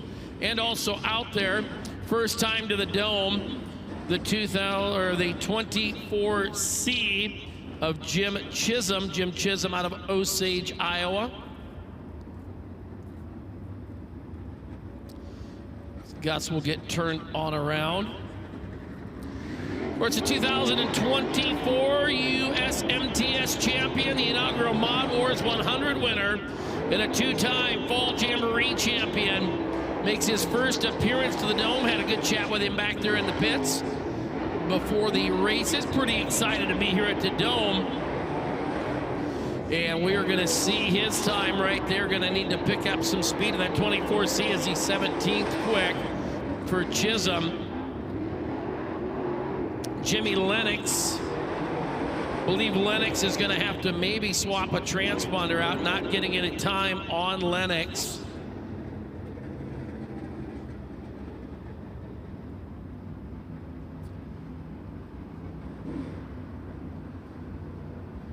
Jimmy Lennox there will go 14 to the 13, 468. Chisholm will go 15th with a 13, 621.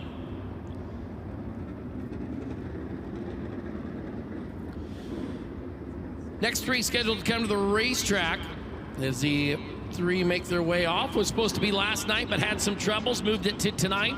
The Royce City, Texas racer. It is a 47 of Jack Sartain. Jack Sartain there in the 47. The Tejas driver out of the Lone Star State. So we go green flag on this one. Driver right behind him will be the 02 out of Wichita, Kansas. That, of course, Tanner Mullins. Tanner Mullins in the 02. And up into the Crete down there in turn 3 and 4, Gary Dillon out of Elm City, North Carolina. A little passing action on qualifying here is caution is out, yellow coming out.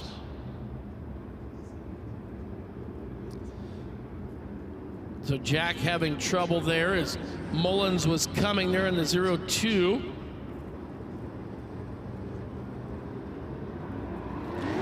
See Gary Dillon, the Elm City, North Carolina racer. Race City Performance, East Carolina Auto Group, Atwell Exterior Services, MPI, VP Race Fuels, 3A Speed Shops, and Bobby Taylor Oil Company. Hot Rod getting a little crossed up down there in turn 3 and 4.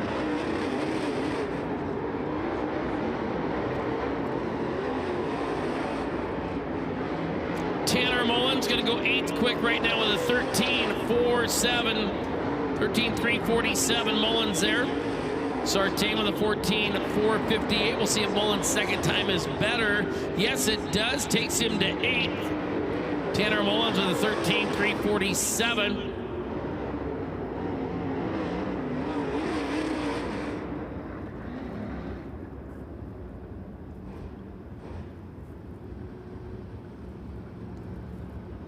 So the Wichita, Kansas racer, the Mel Hamilton Ford, Sandlin Iron and Metal, Strength Roofing, Bergman Tax Accountant, BCC, Fuquay Trucking, and CPD Racing Shocks. Like we said, the 2020 USMTS Jungham's Rookie of the Year, NASCAR, Oklahoma and Kansas State champion. He had 5 feature wins in 24. Goes 8th quickest on the speed chart. Tanner Mullins out of Wichita, Kansas. Next car is on the racetrack, and well, Clark, she's full. Aha, watching along there on my race pass. Says, hang on, there's a goofy guy with a hose on a robe. The 7M, Tim Nash out of Farmington, Missouri. Clark got National Lampoon's got Cousin Eddie ripping the skirt down.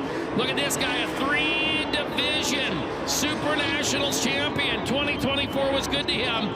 He was the late model and modified Super Nationals champion in 3018 of Dylan Thornton. And right behind him, a previous IMCA modified Super Nationals champion, second year to the Dome, 4TW, Tim Ward. So taking a look out of that group. Taking a look out of that group, it's going to be Nash, 24 to the 14004. Tim Ward, 18th quickest of the 13.645. He'll take the old Salty's Barbecue. DTR Enterprises 3018 to third on the speed chart. It's a 13.240. First lap was quickest for Dylan Thornton. On the racetrack right now, it'll be the Hayesville, Kansas racer.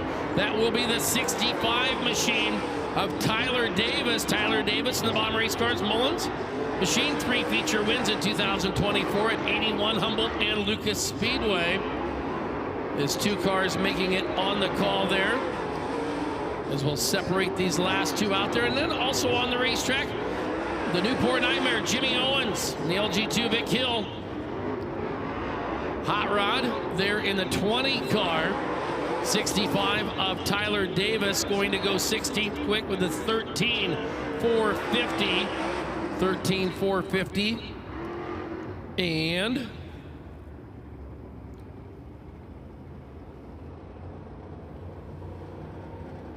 Jimmy Owens 22nd quick with a 13.682. Final 2 cars going to come to the racetrack for Weir's Machine and Racing Products. Qualifying for our Summit Racing Modifieds. Driver hails out of St. Charles, Missouri, the 8S machine. That is Kyle Steffens. Kyle Steffens, they're in the 8S machine, of course, doing most of his time chasing down the USAC Silver Crown Series. St. Charles, Missouri. Oh boy! Fed the right rear to the crete down there. Also on track is Trevor Neville. Trevor Neville in the 777, the Mackinac, Illinois racer. As he will see it out there, we'll take a look here at times. Neville, 19th quick with a 13.600. Steffens will go 14th quickest with a 13.425. Well, that is going to end up Weir's Machine, and they're going there with our quick time out of that group. Taking a look, you saved the best for last. 8 feature wins, including the Eldora Speedway in Volusia Park in 2024. Second in UMP Summer Nationals points. 4th in UMP National points in 24. Drives an elite with a Hoffman, the multi-fire plug wires, Neville Farms, Troy Page Excavating, Reeser Landscaping, Pontiac RV, Neville Dumpster and Tank Linings of Paris. Last car to hit the track, he goes quick time fastest with a 12.639 for Trevor Neville. 31st car on the racetrack goes quickest in Weir's Machine and Racing Products. Time trial, fast time, and man, what a sharp-looking hot rod. The old Wild Child gets her done. He's going to make his way down into FK Rod Ends. Victory Lane's getting a chat saying, hey, you don't need to go out back. Just spin that hot rod around. And Blake Anderson's going to meet you down there in Victory Lane. It's Trevor Neville, the Mackinac, Illinois racer. Said had a great year in 2024, 4th in UMP National points, 2nd in the UMP Summer Nationals. As he's going to make his way, walk on over to FK Rod Ends, and Blake saved the best for last in qualifying. Absolutely. Trevor Neville, quick time, Weir's Machine quick time, and how in the heck did you do it? Track I thought was maybe slowing down a little bit there. The guys that went out early kind of set the bar, and you go out last, as Jerry just said, the best for last. Hey, that happens sometimes. It happened to me last year down here. We were quick time as the last guy came out, and no, they did all that track work right before we went out there, and I knew we were doomed, and I was back and forth on whether to try one on the bottom, and I'm glad I did it. How much are you watching the screen before you get to go out on the racetrack to kind of see what other guys are doing and where they end up? Yeah, I stood down here as long as I could watching that screen, and then I went down there and I turned around and I made sure I could watch the screen as long as I could. And I watched everybody blow the deck out of it and everything, so I went down there and ripped the nose off on the wall, so it happens. Well, congratulations. You're set up good tonight. You're going to be on the pool of a heat race and maybe standing here at the end of the night. Hey, that's the hope. If I can get the bounce out of this thing, we'll have a really good piece, but that bounce is killer right now. Trevor Neville, quick time in the Summit Racing Modifieds. Weir's Machine quick time. He gets a clock from Weir's Machine in the banner.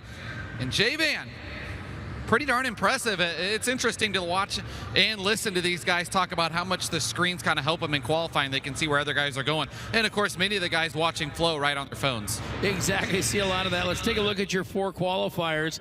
Your top 4, Trevor Neville, Trent Young, Kenny Wallace, and Dylan Thornton. Those are going to be your pole setters coming up. And boys, that wraps up qualifying. And whew, just got some goose pimples. It's time to go racing on a Friday night at the Dome.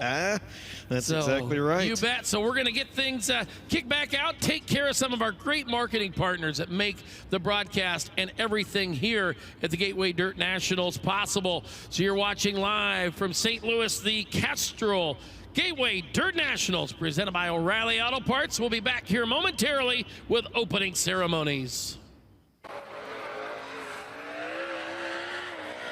Who is Performance Bodies? They're a lot more than race car bodies, stocking over 6,000 different brand name Circle Track parts, and we're strictly Circle Track. From the highest divisions to the weekly racer, we are here for dirt. Customer service. When you call, those same racers that are running on the weekends are answering the phones at Performance Bodies. They give first-hand knowledge of every part we sell and free expert advice. The Performance Bodies difference. If it's in our catalog, it's in our warehouse, and it ships the same day you order it, guaranteed. So go see for yourself. Visit performancebodies.com or call them today. For 45 years of experience, Buzzy Racing has mastered the art of drivetrain specialties, spanning from dirt to asphalt tracks. You're not just a customer, but a valued member of our family, embraced by the tradition and passion embedded in every Buzzy build. We cover everything from rebuilding and selling drivetrain components, offering custom Buzzy parts, steering box services, and ensuring top-notch maintenance and support for braking systems. We are committed to excellence in helping racers maintain a competitive edge on the track. Get it Buzzy built. We are a full mechanical facility. Anything short of body work or paint work we do on this location. We've got 20 bays. The equipment is second to none. Any kind of mechanical repair, from a simple oil change, alignments, tires, simple brake squeal, preventative maintenance, tune-ups, transmission services, anything that car needs, we can handle. More than anything, I just want people to feel comfortable when they're at Tucker's Automotive. Flying A Motorsports has been providing the motorsports industry with the finest transportation equipment for over 35 years, offering an extensive range of new and pre-owned motor coaches, toter homes, race trailers, car haulers, and more. Flying A is proud to be a premier dealer for Renegade, Show Hauler, Intech, T&E, Bravo, C-Tech, and more. Visit FlyingAMotorsports.com to view current and on-order inventory. Need parts fast? We got fast. Need them now? We got now. No matter what you need, we have thousands of professional parts people doing their part to make sure you have it. We're O'Reilly Fast. Just one part that makes O'Reilly stand apart. The professional parts people.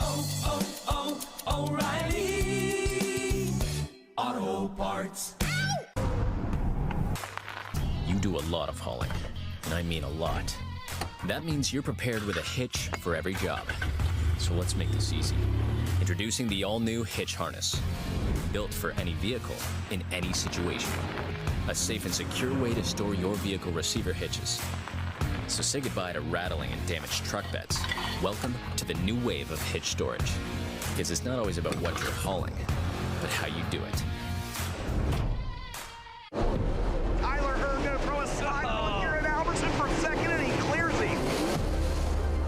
It completely irks me and just bugs the out of me that everybody says there's no passing at the Dome and it's not a real race or whatever. Clearly they're not watching. Side by side for the lead, down the back straightaway for the final time.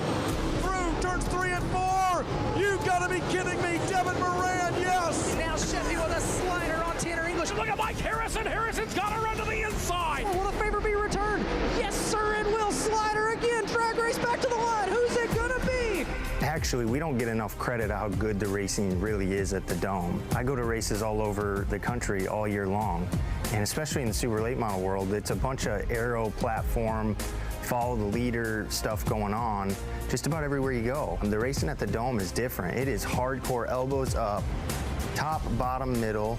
They're 3 wide, yes they are. Heck, there's been times they're 4 wide. We have a slider in 1 and 2. Oh, he leaves the lane. They're 3 wide for the lead. Still passing high and low, side by side. Moving off into turns 3 and 4.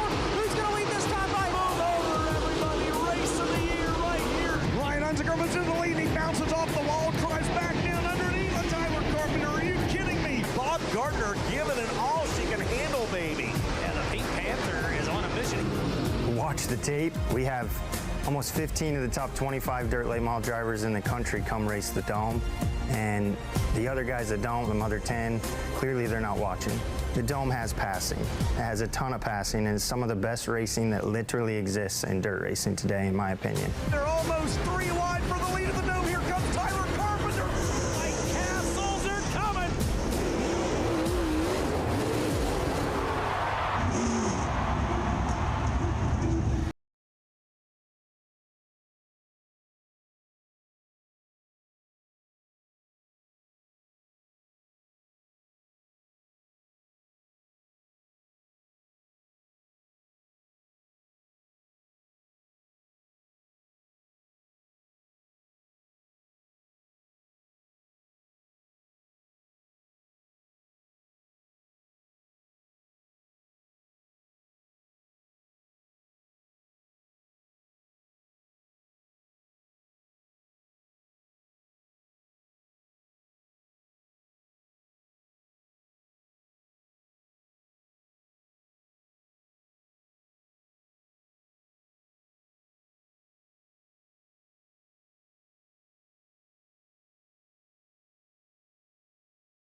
Gateway Dirt Nationals presented by O'Reilly Auto Parts on the concourse, getting set for opening ceremonies here in a couple of moments. But before we do that, we caught up with a driver who has had the party come to his town. Kyle Steffens, you just saw him out on the racetrack.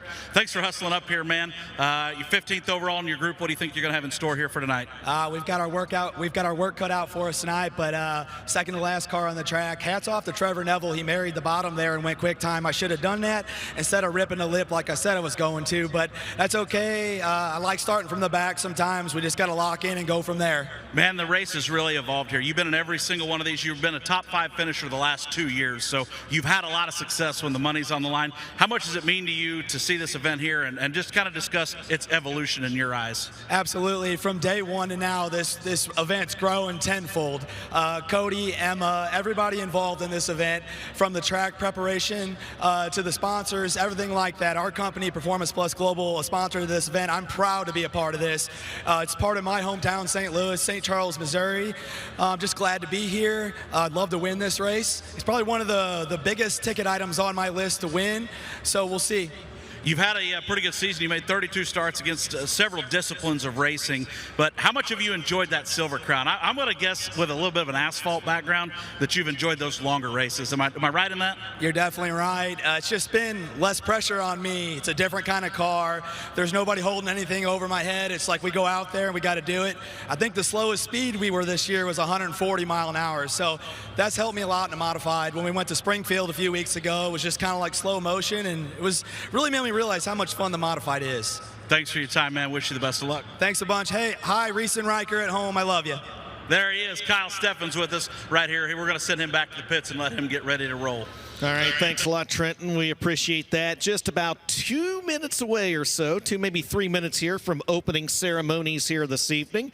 And I tell you what, Jay Van, while we've got everyone's attention, I think that I've been hearing a rumor going around the Yes. dome the last couple days. Okay, so what have you been hearing? Because maybe you've heard the same thing I have. Does it involve our Castrol FloRacing Night in America series? I've heard multiple Marshalltown Speedway rumors, and I haven't been able to put my thumb on it. We've been there twice. Yep, we've been there. Huddy and I were talking about Okay. it. Huddy wants to know if he could go for 3 in a row at Marshalltown this year, and I told him I've been hearing that rumor. We couldn't make it work last year. It just didn't work in the schedule. Castrol at Marshalltown. I did have to still pay the electricity bill at your apartment at 1 Sport Mod Way in Marshalltown. I appreciate that. Why, I got the GM of the Castrol FloRacing Night in America series here beside me. What do you think, Ben Shelton? Can we couldn't make it work in 24.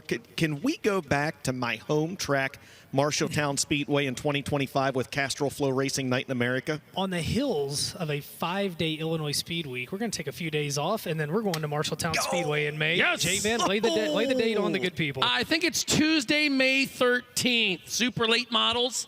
And I think, we'll just keep with the deal. We'll run stock cars just because the first night we were the first Castrol race, Huddy says, I'm here to watch them street stocks. I go, you mean stock cars? Yeah. I don't care. They're great here. So we'll have stock cars and mods. I am the commissioner of the IMCA stock cars. You know this, so they have to be there. So we'll have all, after the first of the year, we'll have all kinds of great information coming out. But yes, super late models will be back. Castrol Flow Night in America, May 13th. It's good stuff. Put it on your calendar. It's going to be awesome. It's going to be great to have them back. We'll have more information, Ben. We are. I've got a lunchtime meeting tomorrow, and then our schedule's done for next year. So if you've sent for a mod invite to me, which I have nothing to do with, the Castrol schedule's pretty much lined out for next year, so no more dates. But if you would like a date for 2026, those of you that have reached out to Ben, go ahead and reach out. I think every track in Iowa. If you'd like an invite to a Castrol Flow Night in America, there you can go ahead and text yourself, right, Ben? Yeah, I tell you what, guys, it was a tough year for the series early on with weather. We got 8 out of 10 in, and FloSeries.com, FLOSeries.com, schedule will be coming out soon. And we're very exciting. And I tell you what else is exciting, DJ. Opening ceremonies tonight are anticipated like none other. So at this time, we ask that you please rise if you are able for tonight's invocation in our Star Spangled Banner, and tonight's invocation by my great friend, Dustin Jarrett. Thanks so much, Ben. Everyone here in St. Louis, if you would please join me in a word of prayer.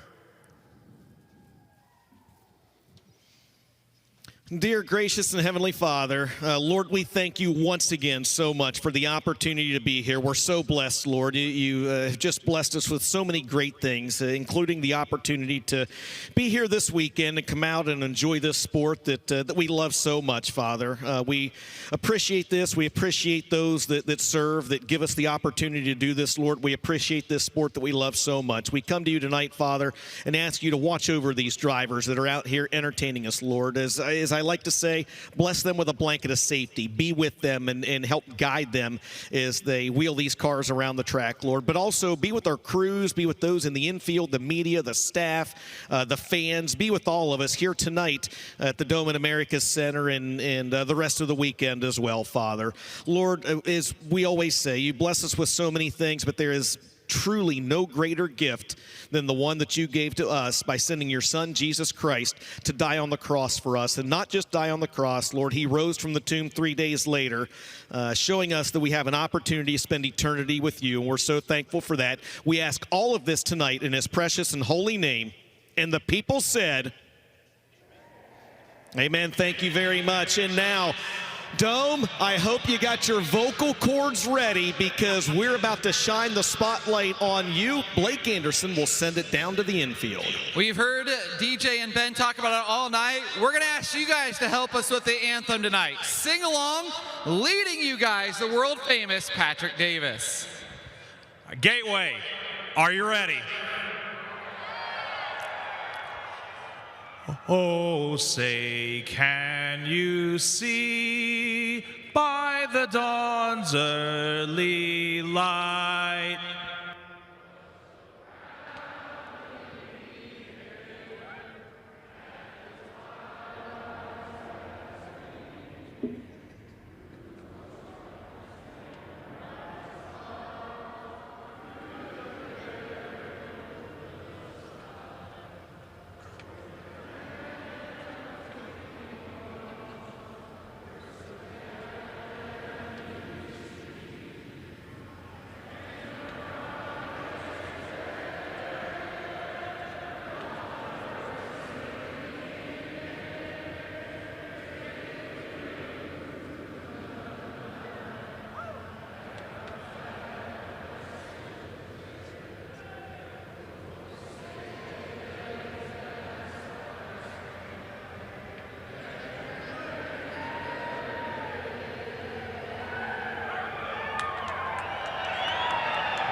was incredible.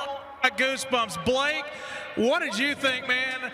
What about that Gateway? You guys are awesome. P. Kitty leading the way. Gateway, take a bow. Ben, DJ, I'm ready to go racing. How about you guys? Let's go, man. What got into that cat? Yeah. Friskies, baby. Let's go. I think we're ready, Meow.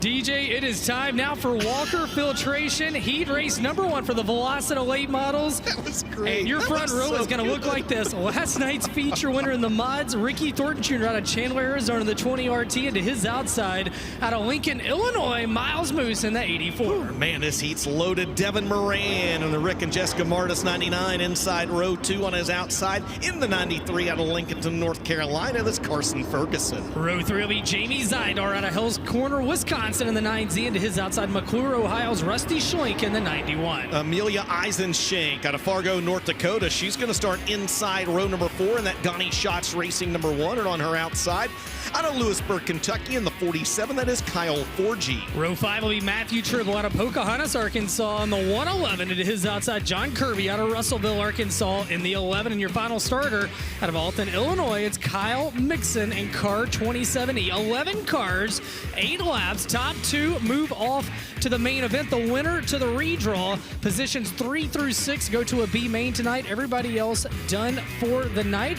And we're going to welcome Kyle Hammer into the broadcast. As Kyle, last night you made it into the main event in the super late models. You come home with a top 10 finish. Tonight you're watching. What do you see different out of this racetrack tonight versus last night? Yeah, I think they accidentally turned the water sprinklers on in this place and got her a little wet, but it was a cold front came through overnight. Yeah, definitely let the moisture come back up. Definitely cool to be here and see all sides of this thing and get to be on a different side of instead of racing. Well, as we get set for this, and last night, we've seen different things on Thursday night.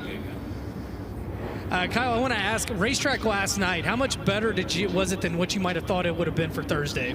It was a lot better than I thought it was going to be. We definitely seen the last couple of years on Thursday, it was kind of one lane and not much passing going on, but they reconfigured the track just a little bit. I think it's enough to give us good 3-wide racing all night long. All right, well, we're about to see how it is here tonight as well, as they've turned the caution lights off. They'll fire in the Octane Race Product starting zone over in turn number 4. Ricky Thornton Jr. on the pole, Miles Moose on the outside, and we're underway in Heat 1. They head off into turns 1 and 2. Thornton down low. Miles Moose, he was up in the booth last night. He hustles into the second spot. Devin Moran back in third. Carson Ferguson in fourth. Score lap 1 to Ricky Thornton Jr. RTJ, a modified winner last night, trying to become a late model winner here tonight. The early leader in this one. Miles Moose tucked in line on the second spot, and right now, Devin Moran has third. That battle behind him is for fourth, and that's the 9Z of Jamie Zidar and the 93 of course Ferguson. Again, in these heat races, Ben, as you mentioned, only the top 2 transfer out of these into tonight's main event. So right now, it's the 20 RT of Ricky Thornton Jr., the 84 of Miles Moose, 3 laps down, and we've got trouble down in turns 3 and 4. The Coleman Farms Racing caution flies on the speedway. We got Mixon down there and Forgy, and that draws the Coleman Farms Racing caution with 3 down, 5 laps to go. And Walker Filtration Heat Race #1. Trent Berry, we're going to head over to a guy that's won a race or 2 in his time. Oh, down to you. Hey, appreciate it. We're going to slide in here and get a quick word with Donnie Schatz. Hey, more nerve-wracking, you racing or you watching your family race out here? Definitely watching. What'd you tell your niece about coming here to race and these dirt late models, and what kind of advice you give her? Well, you can't tell her anything. She'll have to learn it on her own, but she definitely wants to be a wolf. So if you want to be a wolf, you're going to have to get out there and hunt with them. So she'll figure it out. She's had some good teachers. My dad did a good job with her. What do you think about all this madness inside the dome? If you get the opportunity, what you need to do is give Cody Summer a huge attaboy, because to take a risk on something like this, he has created an event, and I'm in awe. It's second to none. I'm glad she's out there driving out me, but yet this is a cool event that we all want to be a part of. All right, there it is. Donnie Schatz, guys. Just getting a few words from the GOAT. Not the first time Donnie Schatz has fielded a car here at Gateway either. No, Brandon Shepard second twice here in the Donnie Schatz Racing, once by a matter of inches behind Tyler Carpenter. Yeah. And lights are down on the speedway, guys. 3 down, 5 to go. Walker Filtration, Heat Race 1. for the Velocity late models is Ricky Thornton Jr. He'll get back on the loud pedal out of turn number 4. Devin Moran's going to try to get ahead of steam equipment Miles Moose for that second spot. And Devin Moran stays on the outside of the racetrack as he wheel hops down through turns 1 and 2. A bit more quote-unquote character in the racetrack here this evening as Moose keeps the 84 glued to the bottom of the speedway halfway home. And right now, Moose has a pack of wolves behind of him in the battle for the final transfer. And right now, that bottom just a little bit better than that top, and there's a little bit more moisture down there. And you see Devin Moran trying to move down to the middle of the racetrack as Carson Ferguson stuck his nose in. 2 frequent flyers on the Lucas Oil Late Model Dirt Series going at it for third, and they're chasing Miles Moose, one of those tough Illinois contenders. And I tell you what, good battle for third, but out front, Ricky Thornton Jr. doing Ricky Thornton Jr. things as he drives away with just 2 laps remaining. RTJ with 2 laps to go has a 2.4 second advantage, and that feels like an eternity here inside the Dome at America Center. Behind your second place car, Miles Moose, Carson Ferguson has stolen the 3rd spot away from Devin Moran. Ben, white flags out, final time around for RTJ. Off into turns 3 and 4, Ricky Thornton Jr. will win Walker Filtration Heat Race number 1 for the Velocity Late Models. Second and final transfer to Miles Moose in the 84. Then it's Carson Ferguson, Devin Moran, Ison Shank, Tribble, Forgy, Mixon, Zidar, and Schlenk rounding out your field. So finishing in that second and final transfer spot, the 84 of Miles Moose, and your winner about to grab a word with Blake Anderson in that Kohler Motorsports, Integra, Shocks and Springs, Hoker Trucking, Coltman Farms Racing, number 20 RT. How about it for Ricky Thornton Jr.? And we'll send it down to Blake Anderson for the Sweet Manufacturing interview. And Rusty Schlenk not happy with Amelia Eisenschenk out there. As you can see, they were sharing some, he shared some displeasure under yellow and parks right in front of her. We'll talk to Ricky while the action's happening right in front of us. And Ricky, boy, we've had a good chance to chat a lot this week, but while that's happening out there, did you watch the modified qualifying at all and see Trevor Neville go to the bottom late and set quick time? Did that maybe entice you to stay to the bottom a little bit? Yeah, I did for sure. I got up there to watch both him and the other 2 cars go out before him, and I saw him rip around the top that first lap. He went to the bottom second lap, and he ended up quick time. So I'm like, if they worked the bottom a little bit, I knew we'd be able to run down there. I was worried yesterday in our heat race we didn't get to work the bottom in before we went green. We're luckily there we did, so I was able to get a good start and get out. And this thing feels pretty good. A couple of times I screwed up a little bit off of 2 and just kind of slid up the racetrack. But other than that, I feel like we got a really good hot rod tonight. Got thanks to Superior Glass for coming on board for this weekend, and everyone Kohler Motorsports. I knocked the deck clean out of it qualifying, but we're here to put on a show. So hopefully we can redraw good here and be good in the future. All right, let's draw. Where is RTJ going to start in tonight's late model main event? What'd you find? The 1. Ricky Thornton Jr. on the pole, Ben and DJ. How about that? I don't know that Vegas would let you bet on Ricky Thornton Jr. in the A main now after drawing the 1. But Kyle Hammer, I mean, luck and then that good. How frustrating is that for another competitor? That almost seals the deal there.